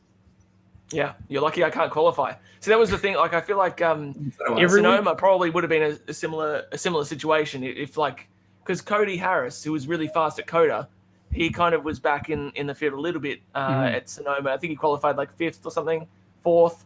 But even, which is still pretty far, to the front. But it's just when you got to try and work your way through the field. I mean, like those guys were brawling. When I went back and watched it, I didn't realize how much like Adam and Andrew and Cody and all them were just like leaning on each other for that spot at Sonoma. But it's every spot. It's every spot in the field, right? Which is why I've been on board for 35th in the race should not get the same amount of points as 43rd if there are that many drivers because the battle for 35th is the most intense in the field. Take it from me. Because there's a lot of extra point. There's a lot of double the points in 36. That's why. Yeah, that's the reason. Oh my god. It's really solid racing for 35th when nobody can keep their car on the road and they're running into each other. Yeah, exciting stuff. Yeah. We're really good at that kind of. We'll just call it the Carb Cup Cam, and we'll keep a shot on. There you go. I like it. An excuse to show us on the broadcast. We'll take it. Yeah. Well, I think we need some sort of in the back, like underdog. All the guys who kind of suck. Like one of us is doing a little better than the other, so we should, I don't know if Mara Motorsports can sponsor that or what that costs. He's throwing money at everything these days. I saw every day. I feel like I get a new notification that we're sponsoring something, and some guys sponsored I sponsored one person. So he had I think he's listening right now, Connolly, who finished 13th in his heat. He had a somewhat viral video that I think Parker, Kligerman, and Landon Castle had like retweeted, and Tommy Joe Martins actually ended up sponsoring him. So I was like, oh yeah, we got on the broadcast, and if you're listening, thanks for listening. Yeah, that was like a one-time thing. And I have made the offer out there. Hey, if anybody's interested in sponsorship, I'm more so interested in giving back to the league, right? So that's kind of the point of this whole broadcast or this podcast, is to give back to the league, right? So I'm more interested in sponsoring money. You have sponsors already, don't you? I still want to sponsor the after the laps car. Yeah. With the rebranded for a race. I'm serious. So that's going to have to happen. My people will talk to your people. And okay, we'll make it happen. We'll definitely make that happen. Was it Sam? Did Sam say that you guys should have run one of your cars as after the laps on in the All-Star? Sam made the comment first. Sam redid it. Yeah. I was focused on making the cars look good for the All-Star race. I was having fun with it. So I didn't put numbers back. So I appreciated that. That was bold, and I like that. Yes, I like that. And honestly, with the way, and I actually do have here, so we can talk about it real quick. So it's hard with the Mustang with the indent there on the side that really defines the character to like, I don't know, make it kind of look good even with the standard number. Maybe I'm just overthinking it. But I thought the car looked better with the number pushback on the Mustangs, at least, because of the kind of that characteristic on the door. But fun designing. I like painting and getting a little bit creative. It's not too creative because it's always kind of the same design. But was excited to have an opportunity to after the turns on the car, so I took it. What do we think of that? When I saw that, I was like, I'm going to go with the effort in, but I didn't. No, that's bad. Bad. Yeah, I mean, generally, you either like the number pushback or you don't, right? So I get the very polarized point of view. It almost, I mean, there's a lot of words on it, but it looked a little too busy. It looked a little too busy. I can see that. What I can say is from a sponsorship point of view, like I was able to make that logo like 4 times bigger than the one that's over the wheel there, right? So I was like, oh, we can make after the turn just stick out like 10 times more by making a giant. But yeah, it is a little busy there. We really stuck out in 17th and 18th out of 18. We're really sticking out. For the first 5 I laps. even gave the cars a shout out. I said I'd like the pushback number and the little inverted color scheme. So okay. Were we last? I think it was earlier in the race. I'm not sure, but I remember I had mentioned in the Discord that I wanted somebody to do it. So that's why I was so happy to see that somebody took up the challenge, because it seems like that's going to be what it is for next year. So start practicing now, because it seems like that's where the new cars are going to be going. So it looks like Danson sent an angry email to NASCAR begging them to not move the numbers. Exactly. It's just, it looks silly. I mean, like, I feel like I've got an interesting, well, of course, I feel like everything I think is interesting, but like a perspective that's somewhat semi-unique in the sense that obviously I grew up watching Australian touring cars, and their whole thing has always been either having a number like right near the front, or in some cases, depending upon the paint scheme, they'll have the number, just in front of the rear wheel, sort of similar to how you guys had it. But yeah, that's exactly right, Sam. He said NASCAR will weigh all decisions and then make the worst one possible. That's so true. But like, so I've grown up seeing numbers, in those unusual positions, but it suits those types of cars just in the same way these new wheels suit, like those wheels suit like a Trans Am or something, but they don't suit the stock car vibe. I much more prefer the classic NASCAR rim that they've got. And I much prefer the classic NASCAR number location.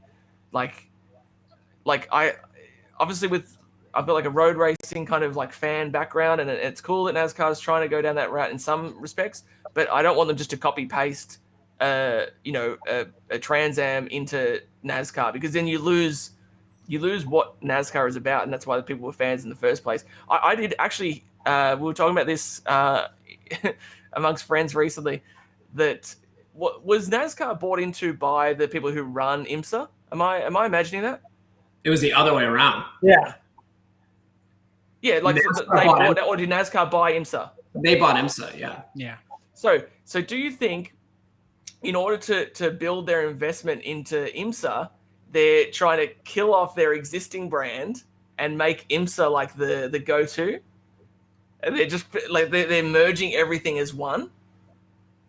I don't know. I don't think I have an opinion. I do think that NASCAR is much more numbers based. I think Matt and I we pretty much take everything. Like, I don't feel like I feel like we're very flexible with all changes. I don't think we've ever really complained about a whole lot of changes. So when they move the numbers back, it's going to be fine. But it's not like, I look at that car and I think those after the turns cars if that's what our podcast is called. I think that those numbers. I think those are. I don't know. I still don't know. I think those. He genuinely doesn't know. I've just caused this rift. Yeah, I don't. I'm never going to be confident again. I think those are. I thought it was around the turns for a while, but now I'm seeing after the turns. But no, I think those are like ugly cars. I just think they're hideous. And it's not has nothing to do with the paint scheme. It has everything to do with where the number is and where it is. Where the number is, yeah. Yeah. So that's find my pushed back number car. I made one. Did you like it? I made a pushed back number 1, and then I made a normal one. And I think I like the normal one better, but I didn't hate the pushed back one. Yeah. You need to ask someone who's non-biased, right? So I took both paint schemes to my wife, who hates NASCAR. Nick knows. Definitely unbiased. So which one looks better? And she definitively said with the number pushback. So I think that you liked more. Yeah, she liked the number pushback. I was surprised too. Yeah, I was like, oh, you know what? Maybe I think it's too, normalcy bias. Like we're so used to it being one way that it's impossible to be objective about it because that's just the way it's always been, right? But that's what I mean, though. That's what I'm saying. I've seen it my whole life, and I still think it looks goofy when it's on a NASCAR. The thing, I'll find mine and I'll send it to you guys, and I'll get your input on my versions, and we'll see. My one thing about NASCAR is more. I feel like a driver is more associated with a number than any other sport. Like Formula One, they didn't even have like real numbers until a few years ago. They tried to copy NASCAR, and that's what I'm saying. Like. Yeah, they copied something. They already have something that's like literally like the other like key motorsports or like prominent motorsports are trying to copy. Like F1's trying to emulate what NASCAR is doing because Liberty bought F1. And they're like, hey, we really like that NASCAR do this because they've got that association with the number. And then NASCAR's like, we just want to crap all over that. And I mean, obviously they're not moving away from having the number association, but they're like diluting that a little bit. Anyway, I agree. I agree with you, Danson. When they made the number change in Formula One, I was like, "That's a good move." I feel like that's a good move. I agree. Like Ricardo went to 3. That makes sense. That's exactly what he would do. So because then you can have a cap and it's just got the number and like you instantly recognize, oh, that's Lewis Hamilton or that's Daniel Ricciardo, like you said, or that's Denny Hamlin. Like that just by seeing it and. Because of the brand association, if you see the number 11, for example, right, the purple number 11 on someone's cap, you immediately think FedEx. If you see the Kyle Busch 18 and a yellow hat, doesn't have to have the logo anywhere, but you think M&M's. Like at least I do anyway. I feel like most people would have that association. Yeah. And so this fascination with we need to make the logo like 10 centimeters larger either side because we could put it in the door instead of the quarter panel. That's not achieving. That's like as much as just by having real strong brand association. Like just having a slightly bigger logo is not. Yeah. Anyway. I know. I will say the Martin Truex car this year, if you guys have seen it, it looks like the numbers already kind of pushed back on it, the way they have the sponsors. Yeah. And it looks decent. Like that one actually looks pretty good. So if you take like the Bass Pro Shop scheme, like that one, like that's as far back as any number should go. They basically already did it and just didn't tell anyone. Maybe that's how they do it. They do it slowly. Like they talk to all the teams. They say, okay, we're going to start moving it back 1 inch each week. And by 2021 or 2022, it'll be back. And we just will never have known it happened. Just a slow progressive change over time. Yeah, I think Matt, to your point, like there's a lot of sponsors that are around like full enough time. And I don't know what they are, the company. So like you have the FedExes, you have the M&M's brands that I think that just making your logo on the car bigger doesn't necessarily solve all your issues because some of these companies have been on cars for whole years. I don't know what their product is because they don't have commercials during the race. They don't tweet or have any social like engagement with race fans and stuff. So I think it does go where I think would they like a bigger logo? Yes. But I think if you're wanting to increase your brand exposure, like I didn't know what Ally was. But they are so involved not only on the car, but on social media and just with everything, commercials and stuff that I know what they're selling. There's probably sponsors that I've seen on hundreds of Xfinity cars that I don't know what they sell because that's all they do and nothing else. So I do think, if sponsors want more value, then it's not just make the logo bigger. I think there's other ways that they can get more value out of that partnership. So. Yeah, we'll see. Well, I wonder how much Matt, how much exposure did After the Turns get on the All-Star Race podcast? When we were half track behind, how much exposure were we getting? I don't think we were getting a lot. No. It doesn't really work in iRacing. So when you talk about sponsorship, it's a little bit different. I mean, our RSR races get up to a little over 1,000 views, maybe total. Like there's a solid amount of viewership, right? But I think as far as an exposure, sponsoring a car versus Evan, you giving us the shout out during the broadcast is going to help us way more than being on a car, for example, right? So. Not necessarily all paid sponsorships are going to return value, but if we get even a few more listeners and people are interested in what we're doing and raise some awareness of RSR, right? I think it's money well spent. So that's why I don't mind sponsoring, people if they are out of the league, if they're interested, right? Absolutely. So Matt, real quick, because I don't think we've talked about this. Have you reached out to Danson? Have you DM'd him to try and get a sponsorship for one of his races? I mean, I feel like that's probably big. I don't think we have that much income to spend on one race sponsorship for him. But what have you reached out? I was kind of looking at respending the money that we were lucky enough to get in sponsorship, and kind of because I mean the fee is ridiculously small. So that's something I want to talk to you about, Evan, because I don't understand how it's only $35 for the year. So maybe you could talk to us a little bit about that. But to have a sponsor even cover that for us for the year. We didn't financially necessarily need that. So I'd like to give that back because we're lucky enough to have some good sponsors. Between the few, so we sponsored Dylan for 3 races. We sponsored Liam. I have him for 3 races, right? And so it's already encroaching on like not the full season's worth of money, but there is a definitely some open opportunities if anyone wants a sponsorship for a couple races, especially if you run up front and dance. And obviously, if you're interested, I mean, you're a part of the show, so you have a vested interest in running our car. You should kind of just do it for free. I mean, he makes a good point. He's trying to think of a nice way to say no. Yeah. But no, I would be happy to get on Danson's car. And so we'll do one of those. We'll do one of those. Can we be like on like the B post where we're like this big? Yeah, the little tiny thing. Yeah, like I just want like one that's like this big. That's probably going to cost us like $100 or something. I only want the road courses because I know your oval track record. So I only want the road just sponsor me on the road courses. Easy peasy. There we go. Yeah, exactly.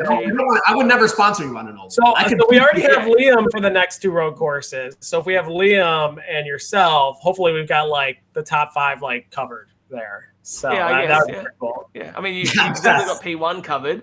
Definitely got P1 covered, and then you got like somewhere between 4th and 7th covered. So that should be fine. I don't think that's bad. It's not even bad. So I did want to get back to you, Evan, on kind of the league fees. Yeah, he's talking like it's bad. Like between Nick and I, our best finish is 8th this year. So I think between this and the winter series. So regardless, so Evan, can you talk about a little bit about Sim Seats? Maybe a good opportunity to talk about their level of involvement. See, they're sponsoring a truck this week, which is really cool.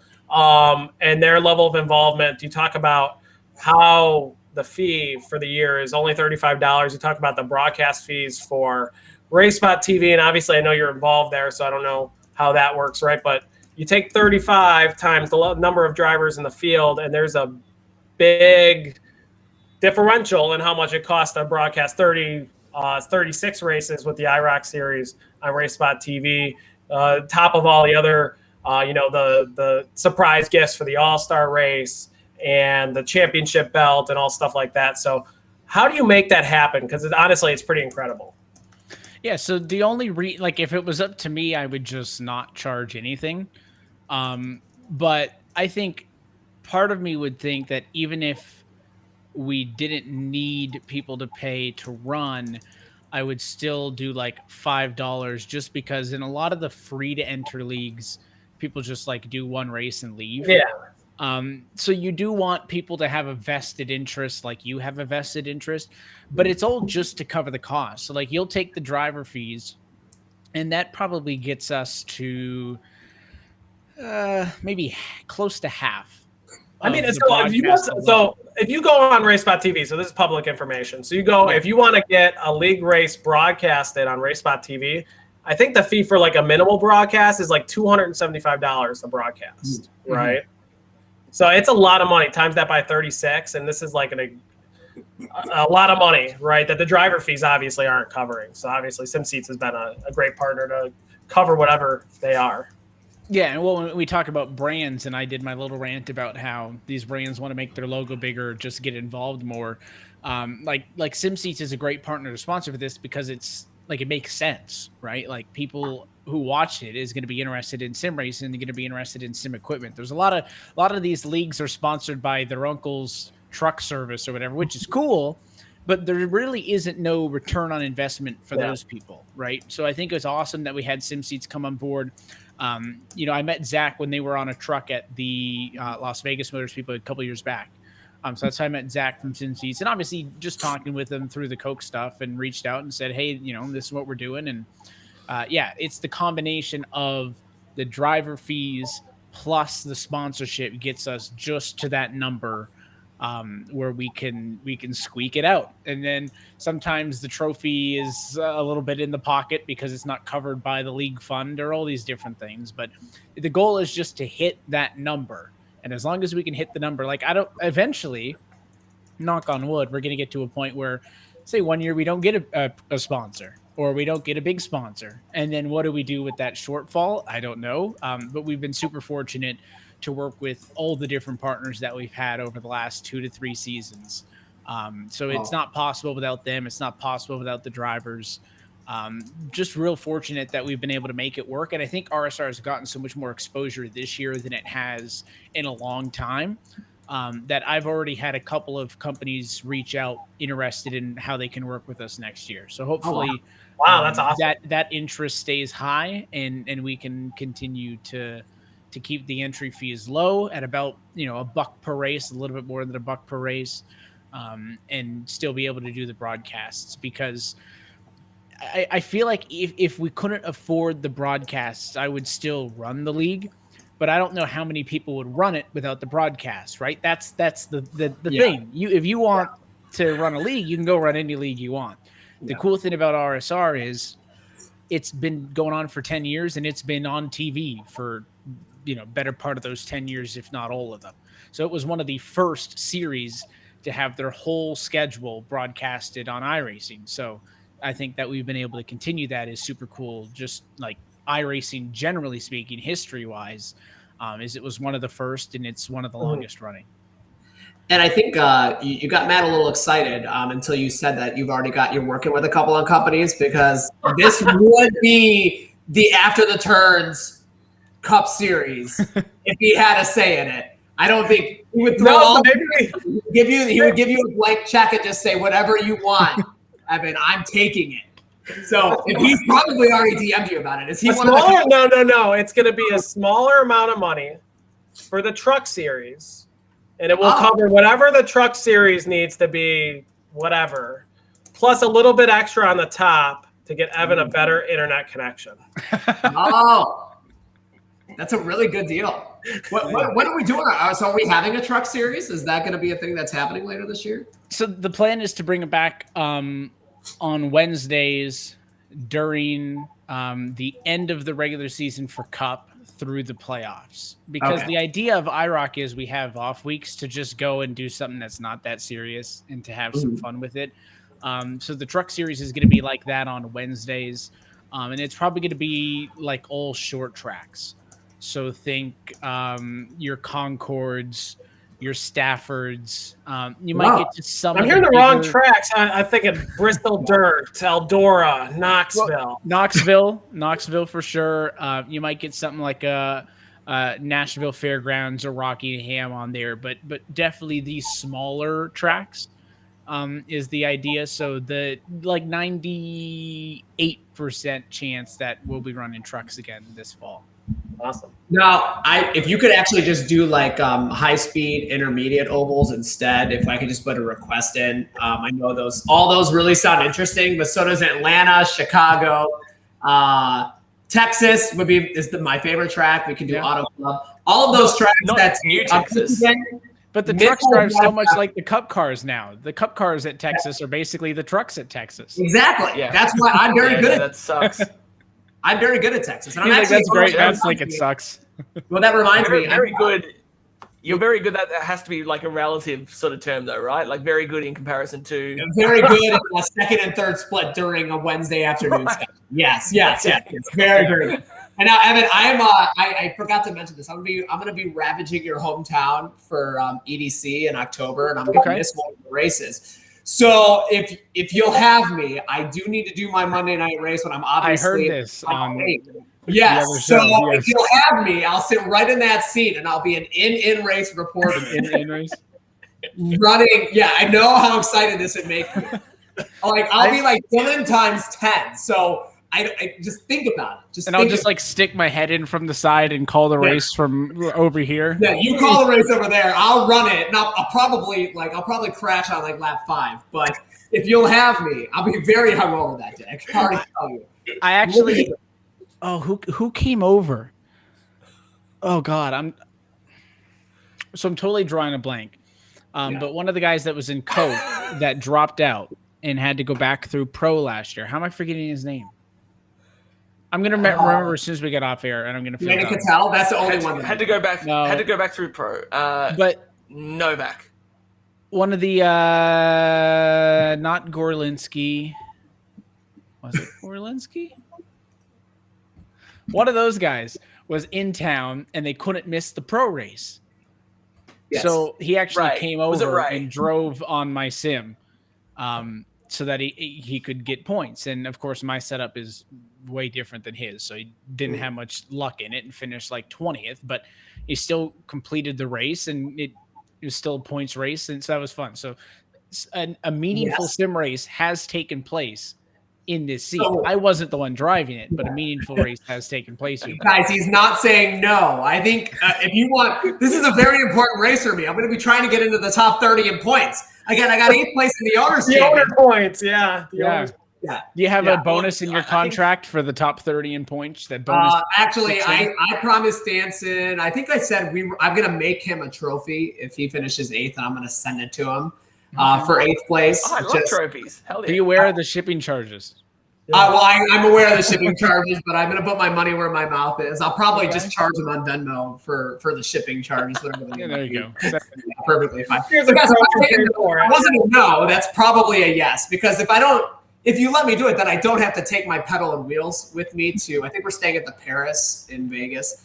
So the Paris hotel. So I'm going to take that as a yes. I'll get my practice in before Wednesday, and if you just want to DM me your app like Sunday night, oh my God, I'm gonna be pretty fucked up. So maybe Monday morning. Send it to me Monday morning. Yeah. Can I make a request though? If you do go to Evans and you're still there the next day, or if you drop in the next day to do the podcast, can you make sure that you film it from Evan's kitchen? So we got the microwave in the back. We need a microwave in every shot. It's mandated. Yeah, 100%. Yeah, that's exactly what we're gonna do. I love how we just added like a race, an in-race broadcast, and a podcast. Right. In place, and he hasn't said yes, and he hasn't said no. So also, Evan, I'm gonna come to America at some point. I need free accommodation in Vegas. Do you mind if I just stay at yours for like maybe 2 weeks? Yeah, just make some calls. We'll. Okay, fantastic. Get you some comp rooms at the Caesars or something. No. You're the comp room. It's free. There's a real nice couch right there. Perfect. Fantastic. It reclines and everything. You'll be fine. This is why we really had you on the podcast. I need a race to do. He needs a place to stay in America. What's the booking? You don't need Expedia. You just got me, and you're good. We just got him. Yeah. You just corner people on podcasts and demand their accommodation. Yeah, exactly. And if you put them in awkward positions, they can't say no. That's exactly what it is. Yeah. So I think I need to grab the belt then, since Matt does this week. I think I need to go find the belt. Gone. Yeah, Matt has the bladder. So while he's gone, let me go. Yes. I'm gonna go try to find the belt. It's in the room somewhere. We'll talk amongst ourselves. Yeah, just rant about door numbers or something. Well, actually, we saw the door number. We saw your door. I saw your door number here. I'm curious for the feedback. I actually like it. I think it was good. Dan said, and I'm not just sucking up to you. I could do that, but I actually really, it's decent. It's you can't. The thing is, you can't make the number too small if you're going to move it back. It needs to have some size to it. Yes. I and thought of course, nobody knows what we're talking about, but we true. know. So it's well, it's okay because if you're listening to this on Spotify, no, Danson, nobody can see your phone. You can see that. No you one can see can that. you can't You can see that. see that. I Oh couldn't my see it. god. I have old people eyes. I can't see that. yeah. Okay, I'm gonna go find the definitely belt. see that. Okay. Alright. I know. That's the one I could actually see. That was the one I could actually see. I think it looks okay pushed back, but it looks better normal. I agree with you. But I will say the reason why his worked better is because I feel like R after the turns was too busy in the middle. Like if it's cleaner in the middle, you could push a number back and it looks decent. Yeah, the entire design is on the side. Yeah, so then you throw a logo on top of that. It's all happening in the same place. I can see that. Yeah. Have a look at the picture of the car I put just above that. It's an Aussie touring car, and it's got the number like towards the front wheel, right? I feel like that's a good implementation. Like that looks nice, but it suits that car. I don't think it would look good on a NASCAR. No, I don't think that 33 looks well. Whoa. Yeah, no. Well, Okay, you know what? so we have the belt. Danson, this is as close as you're going to get to it. This is as close as you're going to get to it. So get a good I'm look. winning this. I'm winning this. Oh, God dang. holy cow. What do you think you could sell it on eBay for? Is there some 24 karat in there? It's got some weight to it. I'll say that much. Wow, that is awesome. beautiful. You know what? Do me a favor, Evan. When I come and visit and do my race there, I'm gonna put it on just for purposes of one of us on the podcast actually being able to take a look at it for me. Evan, if I win that, can you sign it? That would be amazing. Sign the back of it. Okay, also, we'll by the way, make in that the chat, we've got what? That'll be like $800. You said yeah. I heard yeah, so I'm booking that. So Nick, in the chat, it was pointed out he had noticed how Evan changed the subject and left when Nick invited himself to a party at his place. Oh, with strippers. What? Where was that part? I stepped away for like a minute. I didn't say that. Matt steps away and it's just devolved into chaos. It's a Monday. It's going to be a Monday, right? So what in the world's happening in Vegas on a Monday? More than's happening in most places on a Saturday, to be honest. That's probably true. Yeah. That's true. So, Nick, why are you going to Vegas? I'm going to the Electric Daisy Carnival out there. If you must know, I'm 31 living a 21-year-old's life. That's what I'm doing. I need to Google what the Electric Daisy Carnival is all about. That name sounds. It's at the racetrack. It's at the racetrack, actually. So is that Las Vegas Motor Speedway? That's true. Yeah, it is. It's what young people do, and apparently it's what old people do when they want to feel young again. That's the situation. So. Electric Daisy Carnival. He's right. You really don't know? I thought you were joking. No, I'm looking into it. I want to see what it's all about. Like house music, electronic music. Yeah. Wow. I'm cool. When we take the podcast off and I'm not running 35th, I'm actually pretty cool. Now we know. Self-proclaimed, yes. Yeah. Yeah, that's a relative term. Wait, so that's in. Are you going in October? Yeah. Oh, okay, right. Because it was meant to be in May. It was. Yeah. It was supposed to be. It got postponed. Yeah. Well, now he's an expert. Okay. Sam has another question. Apparently, Sam, what's your question? They're usually not interesting. That's why we skip them. Yeah. No, so Sam did ask a question. We didn't miss it the last time. Let me catch it real quick. Sam, you've been part of Evan's probably headaches, so thanks for that. Yeah. He was wondering your thoughts, Evan, on the rivalries on and off the track and kind of some of the drama that's happened in the league recently, and some of it was last year too. And there's other stories that I would like to talk to, but let's stick with Sam's question for now. So I actually think there's less drama now than there used to be, because it seems like for the most part now it's person A doesn't like person B, and it's more of that. Whereas in some of the years past, you've had team A doesn't like team B. And when it's 4-on-4, it can get a lot messier than 1 versus 1. So where does Jason Jacoby fit into that?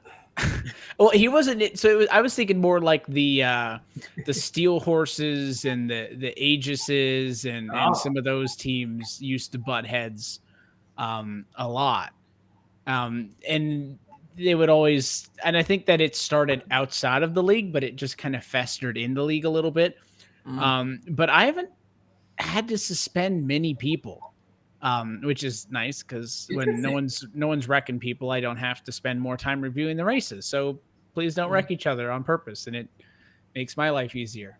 I don't think it's bad.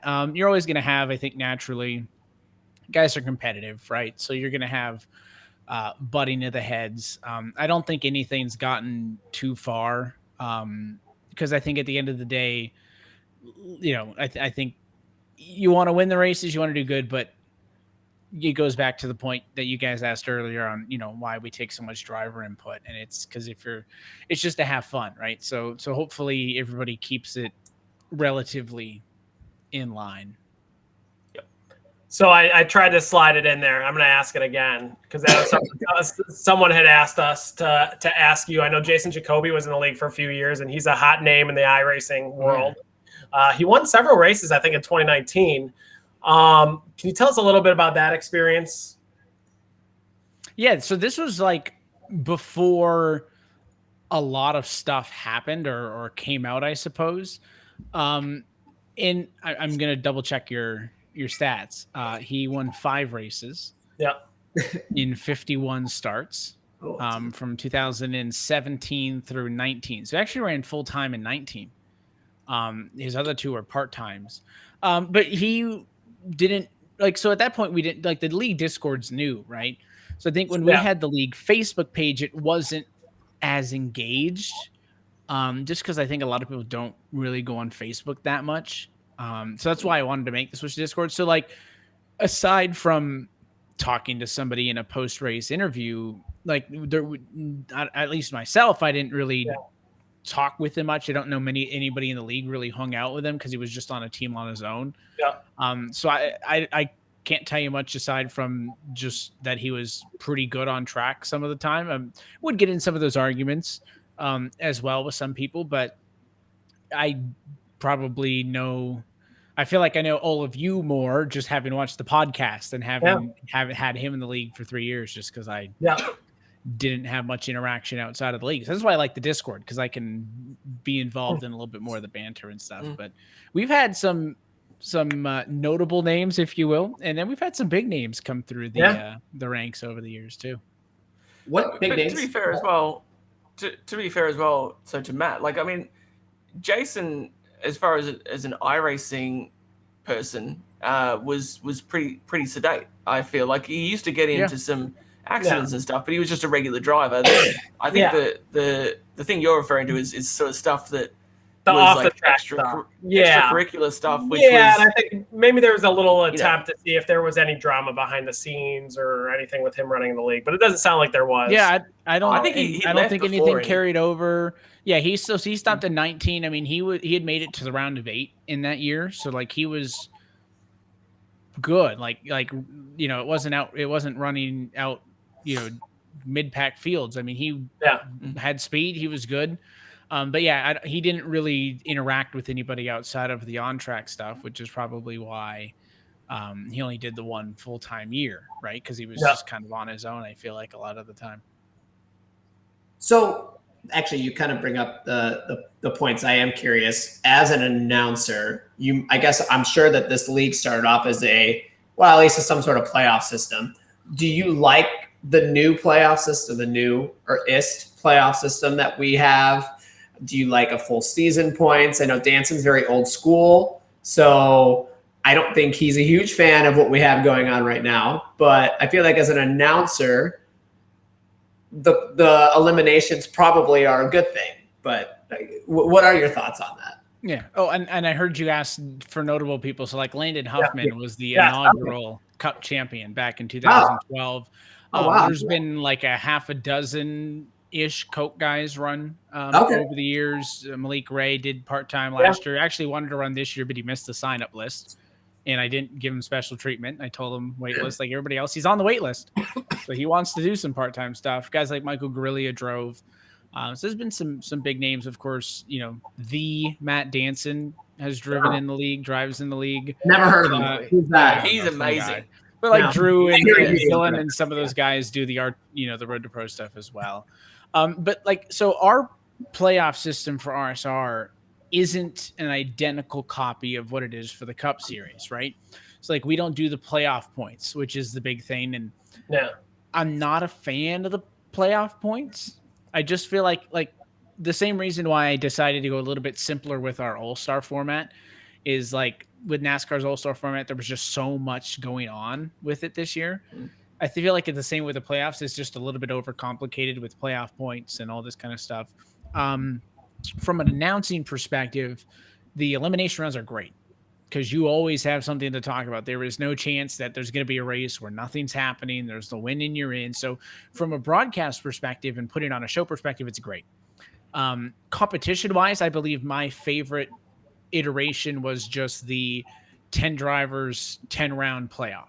So there's enough of a reset where people who may have had a couple of bad weeks or a slow start or what have you, reset to the playoffs, but then you still have to compete for 10 weeks. You can't just, like for the Ryan Newman nearly won a championship without winning a single race, right? All the way to the Homestead. So I feel like there's a sweet spot in there. Would I complain if we went back to 36 weeks just straight through? No. But having done the broadcast perspective, I get it, right? Like, I don't like the NASCAR playoff system as it's structured today, but man, if I don't watch those playoff elimination races on the edge of my couch, right? Like, I can't deny that from the entertainment perspective, it's great. So that's why ours is a little bit toned down, where we still have the elimination rounds, but there's no playoff points. It's not quite as complicated, and we still do like the 3-point bonuses for a win. But if I were setting up something purely competition wise, it would probably be after 26 rounds, you got 10 people that go to the playoffs. I'd give them 3 bonus points for a win and then 10 weeks to ride it out would be my ideal playoff system. Like the mid 2000s style chase, the earlier iteration of the chase. Yeah. It's interesting. Like, because as much as I prefer the old school, like even prior to the first, iteration of the chase, like you mentioned, I think for iRacing, it probably makes more sense to have the sort of thing that we do have, or at least you qualify in with a win and having to be top 25 or whatever. Like, I think that makes sense because of something you mentioned earlier, Evan, about like with iRacers kind of doing a couple of races and they lose interest for whatever reason, or like you imagine if we had a 36 race long championship in RSR, the drama that you'd have is if someone had a bad couple of races to start the season, then they're like, well, I'm out of the championship now. I'm not gonna show up. And then so you get down to the end of the season, you've got like 17 guys who show up of the 40 who started the season. So it's whereas if the last races would have like a dozen people in it, maybe. Like, Whereas if you got the thing, like we have now, where you win and you're into the chase or the playoffs, whatever you want to call it. You've only got to be within a certain window of the championship. You've got a situation like Daniel, where you'd have to be pretty confident that he'd still make it. But otherwise, so you still have therefore a nicely competitive, end of the season. I would prefer some sort of way to incentivize, trying, continuing to try after you've got that first win. Like, because that's the only downside. Like, just seeing that. Like, I know. Like for Daniel, obviously, I'm assuming his focus has shifted more so to the Road to Pro stuff in the interim. But like just seeing him pull out or not show up to races is kind of sad. Yeah, well, he's out as of now, so he's gonna have to. So that was a change that we made after last year. I believe last year the requirement was you had to do 10 races of the 20. And that was it. So as long as you did half of the regular season races, you could get in. And I think actually there was nobody who made the playoffs last year that wouldn't have made the playoffs this year besides Dylan. And the whole Dylan Jones playoff waiver was my fault because the rule was 10. So at round 11, he was ready to race, and I forgot to register him before the race. So he only ended up starting 9, but he tried to start 10. So that was on me. Gave him a waiver. That's fair. Don't expect me to give waivers to people often. But drivers gave feedback and said, we're the ones racing all the time. We want it to be a little bit tighter. So that was a poll I did at the end of last year for the Cup Series and said, what do you guys think this should be? And everybody agreed that it should go from minimum of 10 starts to minimum of 15. And then to also add a caveat for you need to finish top 25 in points.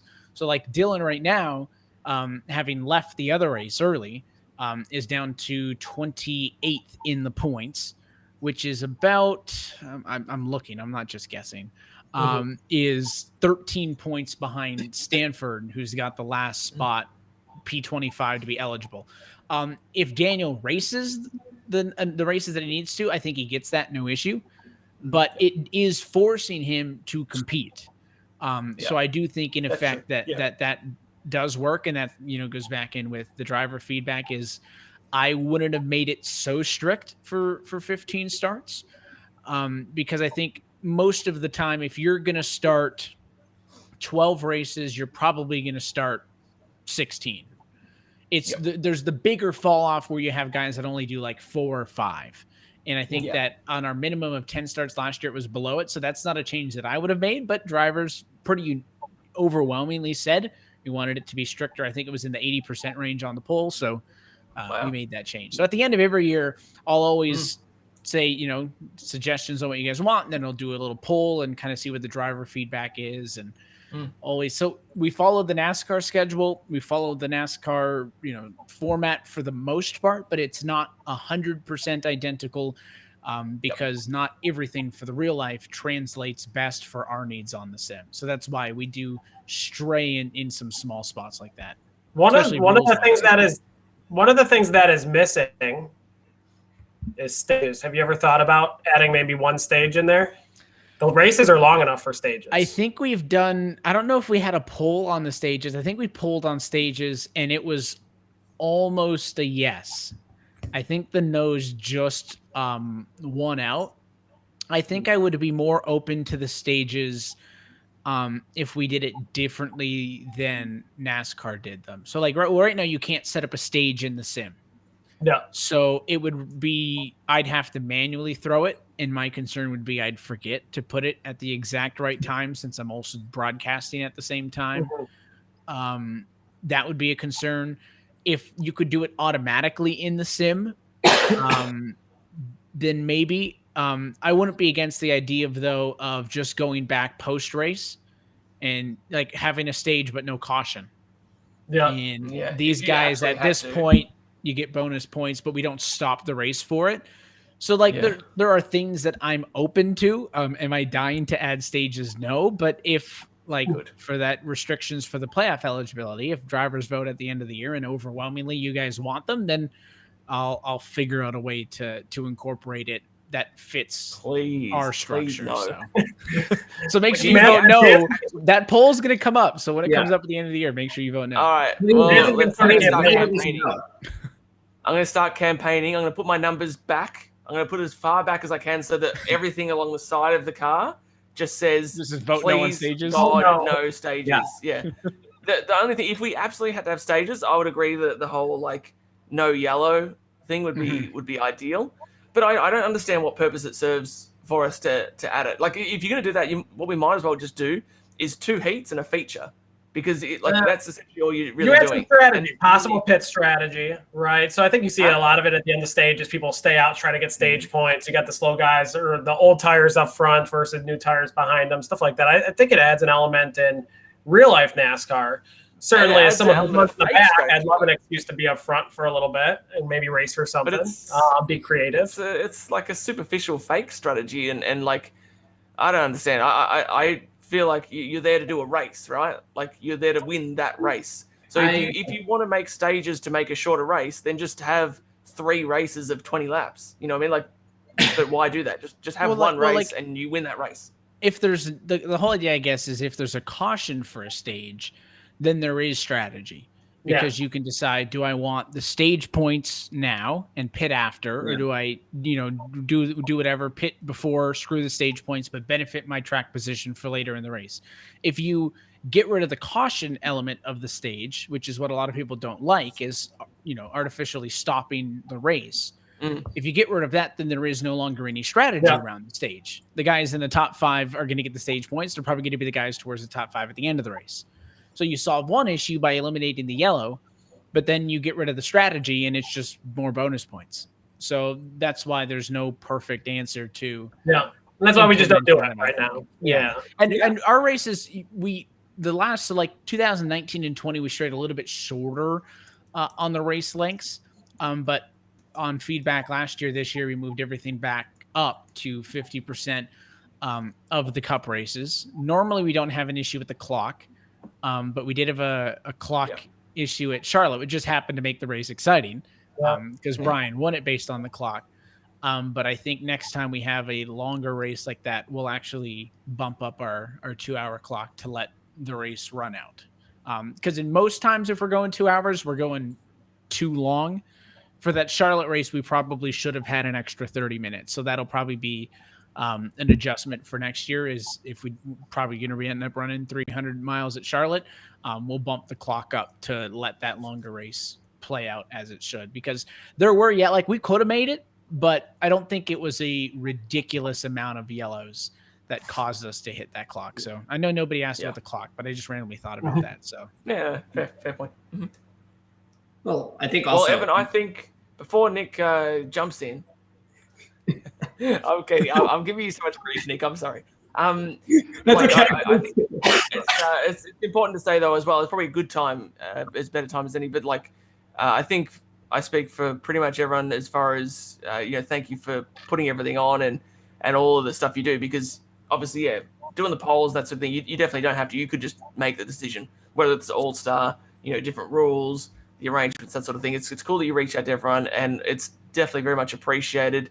And I think anyone that does, at least even from my own point of view, even when I've got my own sort of thoughts that I add in, it's not by any means a criticism on how you've currently got anything structured or whatever. I think you do an amazing job, and it's really cool to be a part of. Obviously, I'm only new on, and as my dear friend Thomas George pointed out, I'm a rookie. I'm just some dumb rookie, but it's cool to come in and be a part of, because it's a truly professional sort of arrangement. Like you said, it's I know it's obviously a lot more free in terms of how you approach it versus the Coke series, but it doesn't feel like a noticeable downgrade or anything like that in terms of how it's run, administered. I don't know what the right wording there is, but it feels like as good and as professional as any league or anything I've been a part of. So kudos to you. Yeah, that's the goal, is to we don't have with it. Like I always say, we in this, and I'll ask some people for help here and there, but for the most part, it's just me, and it's almost because I'm a little protective of it, and maybe I should ask for more help sometimes. But like I said, simply because the league itself has been around for so long, because it's where I started the broadcast side. I very much incentivized to keep it alive, which is the motivation for putting the time and effort into it. So I appreciate you guys for racing in it, and then also putting on the podcast, because it adds that much more content and I think further legitimizes the league as one of the best places to race on the service. So I appreciate you guys being a part of it, because if nobody showed up to race, nobody would care if I talked about a race with awful racing. So I think it's good that I can provide a structure for the racing to be good, because if the racing wasn't good, nobody would care to watch or drive. So yeah. And I think Mara Motorsports entering last year really took it to the next level. It did, yes. I mean, that's really what took it to the next level. You knew you had it big when a Mara Motorsports car entered, and when 2 entered, you're set. You're right. There is going to be a 50-year anniversary. That's what SimSeed signed on for. They said Mara Motorsports is in. Where do we sign? Yeah. Please. You had so many companies just bidding for you. Yes. and then the Altus rivalry. I mean, you can't ask for much more. It's nailed by the so much. Yeah, there's just so much health going on in the series right now. Danson, I'm not going to try and overstep you. Is there anything else that you want to get out, or any? No, I think I'm okay for now. I'll let you know though. Okay. When I start talking, then you'll have more. Yeah. Yeah, exactly. You have the floor. Go for it. Oh, thank you. Oh my gosh, it's the first time in like an hour. I appreciate that. Thank you. No, I guess I know it's obviously 1 o'clock on the Central Coast. Danson, we don't know what time is in Australia, but it doesn't really matter. But I've got at least another 7 hours if you guys want to keep going. It's fine. I thought if I flip my clock upside down, then the hand would point from 11 to 5. That's how that works, right? Just flip everything upside down. Get some more time. Yeah. Close. Well, that almost works. I guess at this point, Evan, we always ask, who do you want to thank? So besides us, which you just did, who would you like to thank? well, SimSeats, obviously, their entire team for signing on with us to financially support us, but also, sharing the stuff on their social outlets and all of that. Of course, iRaps, who sponsored us for the Winter Series and is the reason why the iRock Series is on broadcast this year, because, of course, last year it wasn't, and I nearly won, and this year it is, and I just suck. So that's awesome. That's exactly why. Choking under pressure. He's on TV every week, but it's just the nerves, man, the nerves. Makoni Setup Shop for helping us out with the setups for the iRock stuff, and All Star when there's not a fixed setup. To just be able to shoot Jeff a message on Facebook and be like, hey, this is the race that our drivers picked, and boom, they get us set up within a couple of hours. Wow. Don't tell him his car's running in 43rd. Right. Don't tell him that part. Yeah, so like the sponsors, SimSeats, iRaps, Makoni Setup Shop. And then, of course, I already said you guys for putting on the podcast and all the drivers for racing. I would rather everybody be in the Discord suggesting things than nobody saying anything at all. Because if you're putting forth suggestions, then it means you care and I care. So as long as we both care, then the league's going to go in the right direction. So hopefully we continue this. I don't know if I'm going to call it like a wave of momentum, but I think that the league's trending in the right direction with the interest from drivers. I'll check the updated number now, because I keep getting messages from somebody every day on where's my friend on the wait list? Where's this person on the wait list? I know a month ago it was at 15. Let's get Braden in. Yeah. So we are currently at, so counting the drivers that have raced plus wait lists, we've had 80 drivers sign up for the Cup Series this year. Wow. It looks like we still have 19 of them on the wait list. So when it comes to the Winter Series, if you're in the Cup Series now, take the priority registration seriously, because once we open it up to the wait list and then the general public, it's going to fill up pretty quick. So just, I think all of these factors, the competition rising up, new faces coming in, sponsors, stuff like this, just the league having more of a presence around iRacing is trending it in the right direction, which I think validates a lot of the work that I've put in, validates all of the time and effort that you guys put in and everybody else puts in when they practice for the races on Monday. So, like I say on the broadcast, I appreciate you guys racing on Mondays, because if you're not, there's no show. And hopefully, we keep having fun on Mondays and have a good fight for the championship this year. Maybe Matt will figure out, Danson, that is. I say Matt. Maybe Danson will figure out how to do the ovals in a cup car, and we'll have a good championship this year. And I'll be watching the team battle, of course. I'll make sure to and I fixed the ad read on the broadcast, so I know the name of the podcast now. It's after the turns, not after the laps. So I think we're covered for the second half of the year. If you guys have any questions about why did this idiot make this call or something, you get a hold of and let you guys know on the show, and I'll be tuning in for the rest of the guests you guys got scheduled. Can I send you, Evan, like pre-race? I'll just give you a whole bunch of talking points just solely about myself, so that you know. So it'll be like a Coke race. Yeah, just like everything to say about me, and then that'll give you at least an hour's worth of content, guaranteed. Yeah, sure. So, like, is there any format you need, or just lay it all out there for you? Is that how you Just want me to remind send it them. as like the Matt Danson autobiography. Yeah, like at least like size 18 font. So it's so big on the screen I can't forget it. Yeah, like bold, underline, highlighted.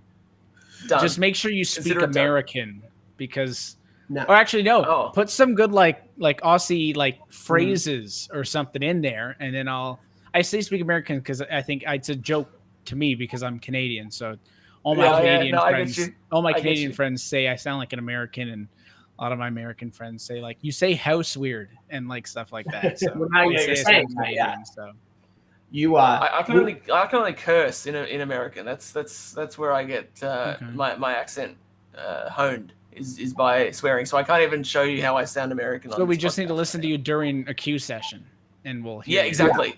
Yes, exactly. Or just during any race session, really. Yeah. He's got lovely things to say during every race session.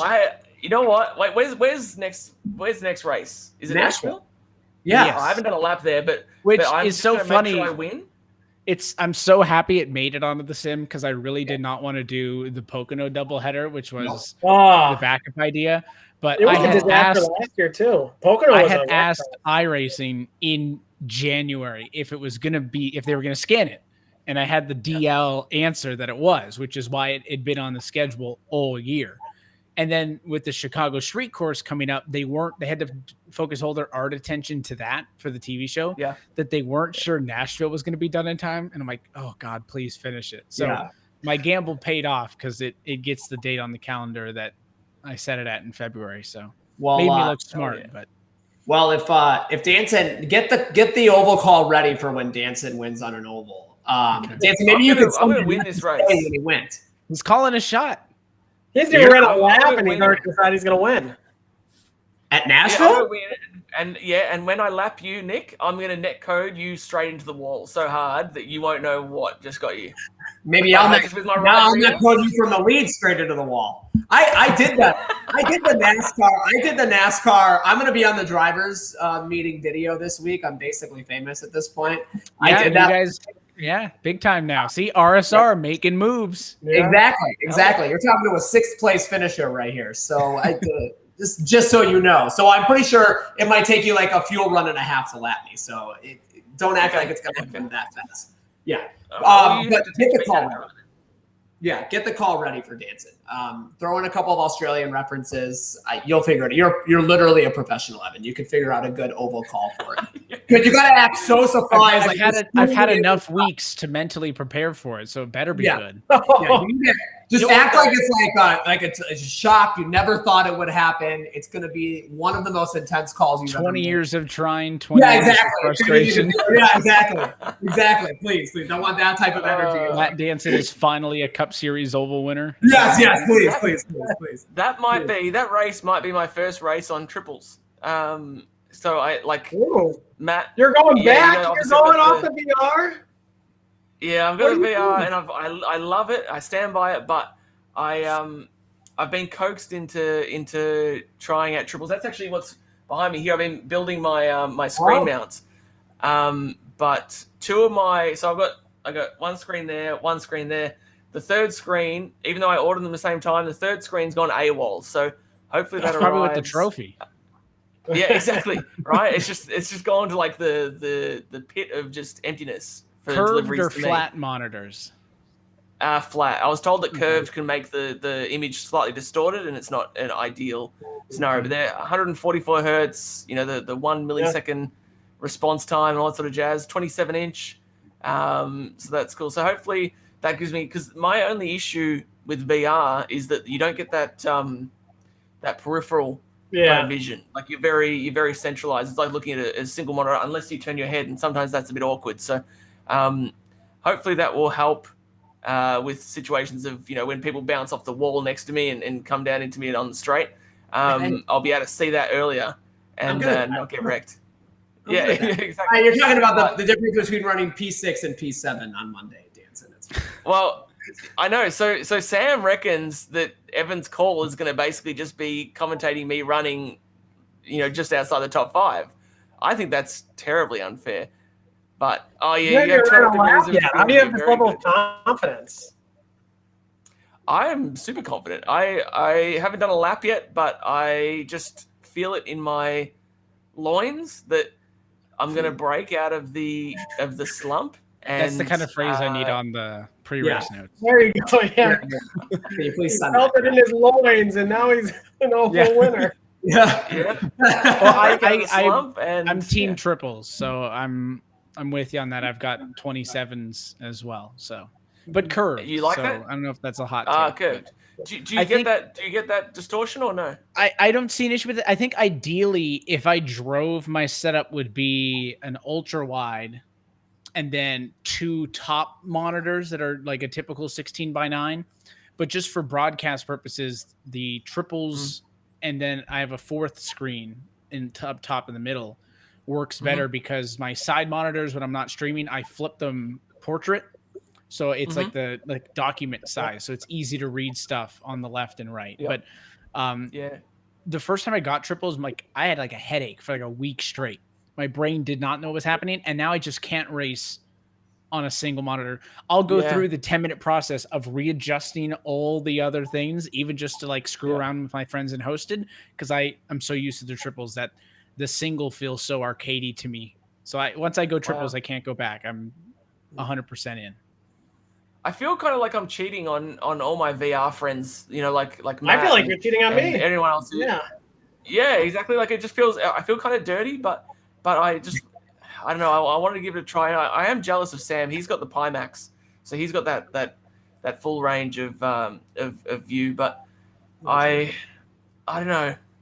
We'll see. We'll see how I go. I might hate it after a while. I might not like triples and decide to go back to VR. So we'll see. We'll see what happens. I think you will. But I think you will. I only ever did the VR once, on it. so I don't know how it would be long term. It was fun to use for fun. I don't know if I could do it all the time, but it was certainly a super cool experience. I mean, I use VR when so obviously, like I said, I did the Daytona 24 hours with the Altus guys. Although we were still Horizon then, but that was before we'd moved over to and joined Altus. But did that with them. But then the year before that, Braden and I, who's been in the chat most of this podcast, we tried to do the 24 hours, just the two of us, but also with zero planning. So we had no idea who was going to be, driving at any point in the stint. So after a little while, we realized that the timing differences of what we each had to do necessitated that I had to do at one point, and Braden did the same, but like a 6-hour stint. So non-stop driving. So that was with the VR headset. And so I actually found 6 hours with the headset honestly wasn't that bad. I didn't get dizzy. I didn't have any issues. I think it's just once you get used to it, it's probably the same thing like you say with triples. Yeah. First you sort of had that issue, and then you just become accustomed to it. So I assume this is going to spin me out for a little while. I'm going to be a bit like, all at sea. But so if I don't win Nashville, that'll be my excuse. He already called his shot. He can't backpedal. He said he's going to win. Yeah, no, he's backpedaling now. That's exactly what it is. So. Yeah. I hope you win. We'll be happy if you win. As much as we talk shit, we will want you to win. I want to know where all three of you think you're going to finish. I need an exact position. Because if we're going to put Matt on the hot seat, then I need you guys to. He says he's going to win, so I need the Mara Motorsports finishing order. What sort of a track is it? It's not a short track, is it? It's like it's an intermediate, just not quite 1.5 miles. But it's concrete, which is the big thing. Is it the track that was in Bush? It used to be in the Bush series. Yes. And yeah. Clint Boyer wrecked Kyle Busch in his rookie year. Style. Okay. Yeah, where he smashed it. Yeah. Matt, have you done any? I haven't done any laps. So my last, I think, 6 finishes have been between 23rd and 29th. So I'll just say 26th. Based on law of averages. I feel like there's going to be some attrition at being a newer track. So stay out of trouble and, hope somewhere between like 18th, 20th would be a win. In the race with Liam, I was in the race with Liam and he fell. I passed him twice. I think it was twice in 40 laps because he got by me at a pit stop. So I'm going to say Yeah, 17th. 17th. Okay. I think it's going to be a decent one, which for me is a great run. I think I'll be okay. Nobody ran the field, yeah. Yeah, that's a good run. So I think I was pretty good, but I'm not going to have any practice until Monday night. Maybe I might just go into the race. So it's not going to be a win, but top 20. You've had some laps. You've had some practice. So yeah, you're not going in blind. Yeah, exactly. So I'll say top 20. But just look for that. Just look for that. I think the top 16 is on the chart, so I'll be just below the top 16. That stay standard or whatever it is. Yeah, the stationary on the left. Yeah. You'll see one Mara, then you'll probably see one Mara that didn't really make it to green because the computer went out, and then 20 laps down. I'm joking. I'm joking. You fixed it. Somebody made a joke in the chat about that earlier. It really has been like that, though. So. Yeah. Are there any barrels on the pit entry? Because if it does have those, then Matt will find a way to get into them. No, there's not. At least they won't completely miss it. Just stop in the middle of traffic off the turn. True. Right? True. All right. Well, I guess is there anybody we need to thank? Yeah, Nick, we need to thank our sponsors. So, this is of course, one sponsor. Yeah. Gamadale Technologies, Mercury Energy, and then McCody Setup Shop. Thanks again for your sponsorships. We're not worthy, but thank you. Appreciate it. Glad we have this opportunity to kind of promote you a little bit, but thank you for all your support. What about you, Danson? Who do we want to thank this week? We've got all our regular sponsors that make Altus happen. So Logitech G, Altus Gaming, Cube Controls, Racetech Seats, VRS. How could I forget them? Virtual Racing School. And like I said, I touched on it earlier, but that was feels like about 7 hours ago now. We've got the big announcement coming with Altus in about 3 hours time, I think. Yeah. I think I'm going to stay there. So that there's no reason to sleep. I'm too. It's pretty huge. Yeah. It's pretty massive. But I've just got one actual request before the podcast ends. There is one thing that has to happen, and it's very cliche, and I apologize, but Evan, I just need some sort of side-by-side kind of a call. Just we're entering the corner side, me and however you want to call it, but let's say me and Drew are entering turn 3 on the last lap of the last cup race. We're side by side. That's the prominent factor that has to be here as we come to the line. Let's make it happen. So it's hard to do it just. Yeah. You need some video, right? Well, no, I believe in you. I'll do it, but I want to hear everybody else's best side by side first, and then I'll do it because that'll get me warmed up. So I want to hear your guys' best side by side first, and then we'll go from there. Okay. Dancing. I'll go first. I'm going to be the worst, so I should go first. I'm not a play-by-play guy. So, Dancing, what's the situation? You can just do it. We're just going to do the side by side. I don't think we can. We're not professionals. We're not going to be able to do the whole situational thing. Just give us a side by side, an Evan style side by side. Next time I'm on the show, we're gonna do I'm gonna pull a clip from a random broadcast, and I'm gonna have all of you call the last lap of a race, and we'll listen to everybody's. That'd be so good. That is basically. So now you have to have me back on the show and down the line, and we'll do that. So this is actually a thought I had. I was probably gonna wait till after, but we'll talk about it now since you kind of brought it up. But what NASCAR's done in real life, they've had a really cool experience, I think, as a viewer experience, is they've had a couple of the Xfinity races. They brought the drivers into the booth to call the race.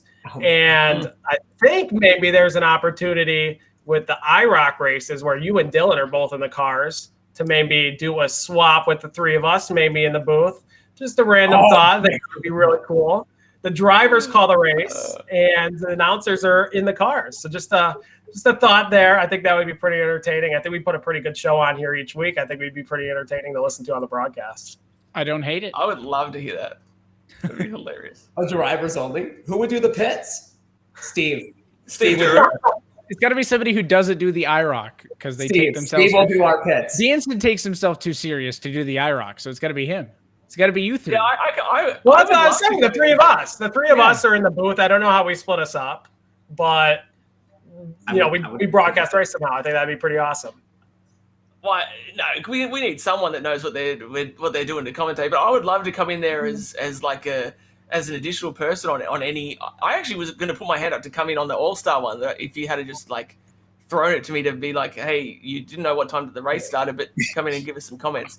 That would have been sick. But also at the same time, I feel like I would just start like talking about nonsense for an inordinate amount of time, and then people would be like, what the hell, who is this guy, and why is he talking about things that aren't related to the race? So I think some different when we're on a podcast. It's okay to do that, right? So you do that here, that's okay, true, right? But when there's a race going on, I think it's a little easier to stay focused. So I think you give yourself a little bit of credit. I don't think we're not getting that call today, Danson. I know. I'm waiting on you guys. At least do your side by side, and then I'll do mine. You're not getting out of it. I want to hear it. All right, hang on. This will be the prelude to the drivers only. Ooh, I do like that though. Matt, you go Matt first. So what do you mean by side by side? Just calling two cars racing next to each other? Side by side. Just the phrase side by side. Yes. It really is hard without context. Yeah. God, no, I can't just be put just on your most passionate side by side. Side by side, right? So you're saying I need to come up with another word for side by side, or just go? No, just say side by side, but you got to give it passion. Danson and Farina side by side in the three. They're touching. Oh. I can see that on the iRock. There you go. Yeah. There you go. Yeah. They touch. Well, now we're just using famous calls. Yeah. Here we go. Come on, Nick. Give us a side by side. So what? How do you say?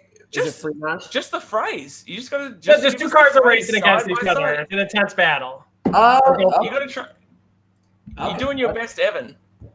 I'm no Evan Posocco, but I can try. Can I go back straight away into turn 3? You can give it as much as you want. The more the merrier. No, you're making no sense in the context. Everybody wants extracurricular, so let them go. This is the drivers only audition. Yeah, geez. Yeah, this is my moment. Okay. Side by side down the back straightaway, dancing, side drafting, Freenage. They go into turn 3. Contact. Spin, dancing around into the wall. And Freenage makes it out of turn 4. Freenage, for the 4th time, a champion of the RSR Sim Seats Cup Series. Poor Matt. Tears. It's too real. That was basically the Winter Series. That's how we wanted the Winter Series. He still won the championship, though. So yeah, exactly. Lost the race, but it doesn't have to send the trophy overseas. It's staying in America. No, that could have been your line. The trophy is staying in America. We're gonna do it over again. USA. I was gonna say that. Like, imagine that's the last call, and he's like, "Yes, it's staying home." Like, he just land of the free, home of the Cup Series title. The American. The American. Sam's giving us some comments. I'm gonna do mine. Don't you worry, I'm ready. But Sam's given us some comments. He said, "Why is Danson a lap down, racing leader on the last lap?" That's because he's Ryan Newman, not letting anybody go. Yeah, exactly. All right. Okay. All right, I gotta get myself in the zone, in the mindset. And we're gonna enter turn 3, and we're gonna be side by side. That's very good. That's a very good side by side. You whispered it though. You were whispering. You were like, it was like side by side. Like you gotta. Wait, isn't that how you? That's almost. But you're just afraid to be loud. You're afraid to be loud, so you yelled, but you whispered it. Yeah. How do I excitedly, but also just not yell over the top? Well, you can also step away from the mic a little bit, right? Or I guess like if you'll notice when he brought it up, I pushed the mic away a little bit. Yeah. You have to adjust it based on what's happening on track, because otherwise, for rotating, we pushed it. We got pretty loud. Okay. Okay. Fuck. Okay, hang on. I'm gonna try it again. Yeah. I'm going to try it again. No, I don't think I can get loud enough, though, because also the other thing to bear in mind is on the other side of this wall, my girlfriend's currently in like a work meeting. So they're going to be like, why is someone shouting about being side by side? Dance is always filled with excuses. He's got excuses before he even does it. All right. All right, let me come to the check. I can't do it. Stage right. You can't do it. You're overthinking it. It's almost like the race needs to be happening, and maybe you just not. You're going to be the third color commentator. You'll be the third color commentator. Having you guys do a whole clip will be good. So I'm going to make sure that happens. I will not be able to shout. I can't shout. You ruined our drivers only. Now we can't do the drivers only because of you. You ruined it. And they're coming into turn 3. They're going to be side by side. That's the RSR after dark. Yeah, it is. Yeah, this is after the turns after dark. Like, at this point. Someone do a Steve Durham spin call, and it's the green flag for lap 1, and Steve Durham is around. He's already spun. Steve Durham, and again, it's Steve Durham into the outside wall for the 3rd time tonight. Fuck, that's good. Evan, you should record that and send it to him as his ringtone. As a ringtone? It's amazing how good your voice is. Like, it just hey, you just switch it on like that. It's such a pro. I think it's the other way around. I don't think I have the voice for it. So I think I make up for it in the excitement. How can you say that? I think you've got the most recognizable voice in all of esports. Yeah. Second.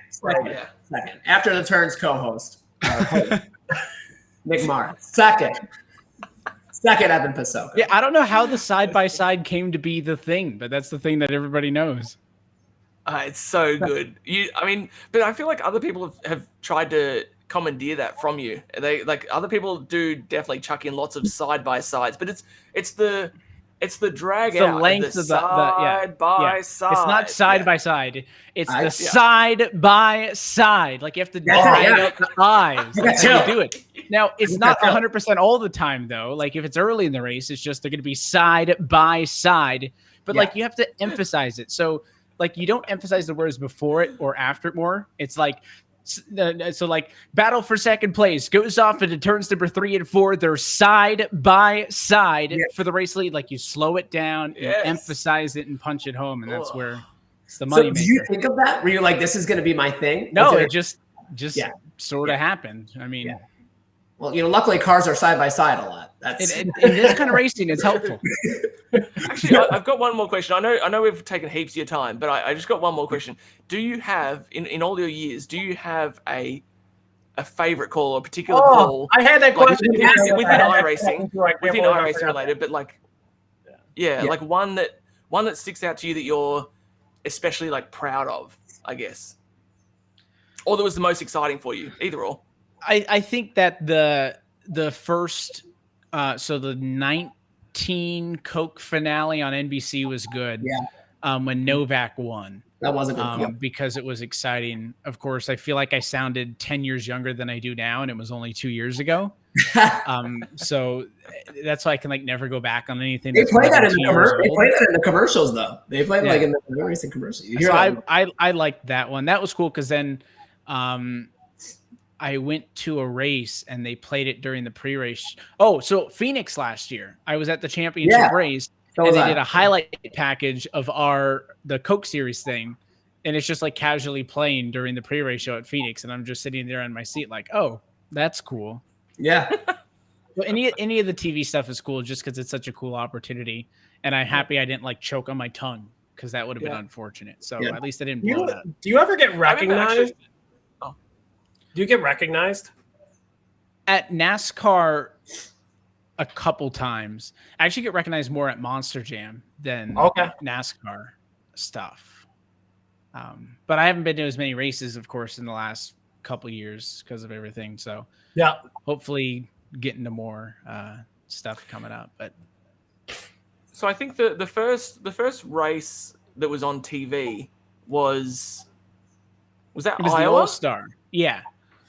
Yeah, I remember watching that, and I had no idea of before switching on what the arrangement would be, but I actually remember switching on and being really pleased that they kept you as the announcer, because I kind of thought they might just like shoehorn in, TV personalities and whatnot.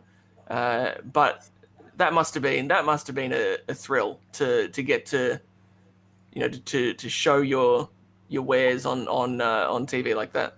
Yeah, if you listen to like the start of the race, where I have to go through the grid, I had to like stop several times in the middle of sentences to like breathe because I was freaking out a little bit. Because it's funny because I did it from home like a normal thing. Like I didn't have to go anywhere to do it. I did it from home. But then I had my laptop up on Skype and it was with NBC in the studio. So I could talk with Parker and them. So there's everybody in a studio, producers in my ear, and then just me at home. Like quite the disconnect and the contrast. Obviously, I was happy that they let me do it. I almost ended up doing the Pro Invitational stuff last year. It was close. Didn't happen. That would have been cool. Damn. And then, of course, because of COVID, we were supposed to have last 6 races of Coke on TV last year, and that didn't happen. So I don't think there's any plan for that to happen this year. They might do like they did like an hour syndicated version of it last year. So they might do something like that this year. But I think Parker and Steve Letarte are just going to come on the Coke broadcasts towards the end of the year like they did last year this time around. So it's always cool when you're working with guys like that, right? So like at the Vegas race in the fall of 19. So I think it was like, it might have been like after the Iowa race, but before the Homestead race or somewhere in that window. I met up with Steve and they showed me around the NBC booth at the track and the TV compound and how all it works, and got to say hi to all the NBC folks and all that. So that was super cool. That I'll just like randomly get a text from Steve Letarte about things. That's awesome. Yeah, that's so good. Well, you're amazing. You're a superstar. Keep it up. Yeah. And make RSR proud, right? Oh yeah. Exactly. Well, we appreciate everything you've done for us in our podcast. So in our series, and I don't know. I guess with that, I think we're pretty much done. I feel like we should have had you probably intro, but we can have you do that next time. No, I'll leave it to the professionals. I'm Evan Posocco, and this is after the turns. Yeah. Well, I had too many drinks beforehand. I'll do that. I'll do that if I get the. I want the after the laps car though, so we'll make a deal. Yes. And I'll get you guys an intro recorded or something. Awesome. Okay. Oh my God, getting chills just thinking about it. All right. Well, with that, thank you so much, Evan, again for joining us. You're welcome back anytime. I'll get out of the seat if I have to. If that means you can come in and fill in. We'll do a swap one race. Well, I'll do the booth. We'll do the driver's. I'll jump in the car. Yeah. I think you get to host the podcast. I get to host one of the. Dan said, if you thought those 2 cars were a hazard now, wait till I'm behind the wheel of one of them. Yeah, exactly. You have one goal, and it's to make sure he doesn't win. That's the only goal you have. Yeah. With that, thank you so much for joining us for After the Turns. We'll join you next week for another episode after preview or after Nashville. Talk about everything that went on. I'll be at the race this weekend, so looking forward to that in real life and discussing it next week. So thanks so much, guys. Have a great night.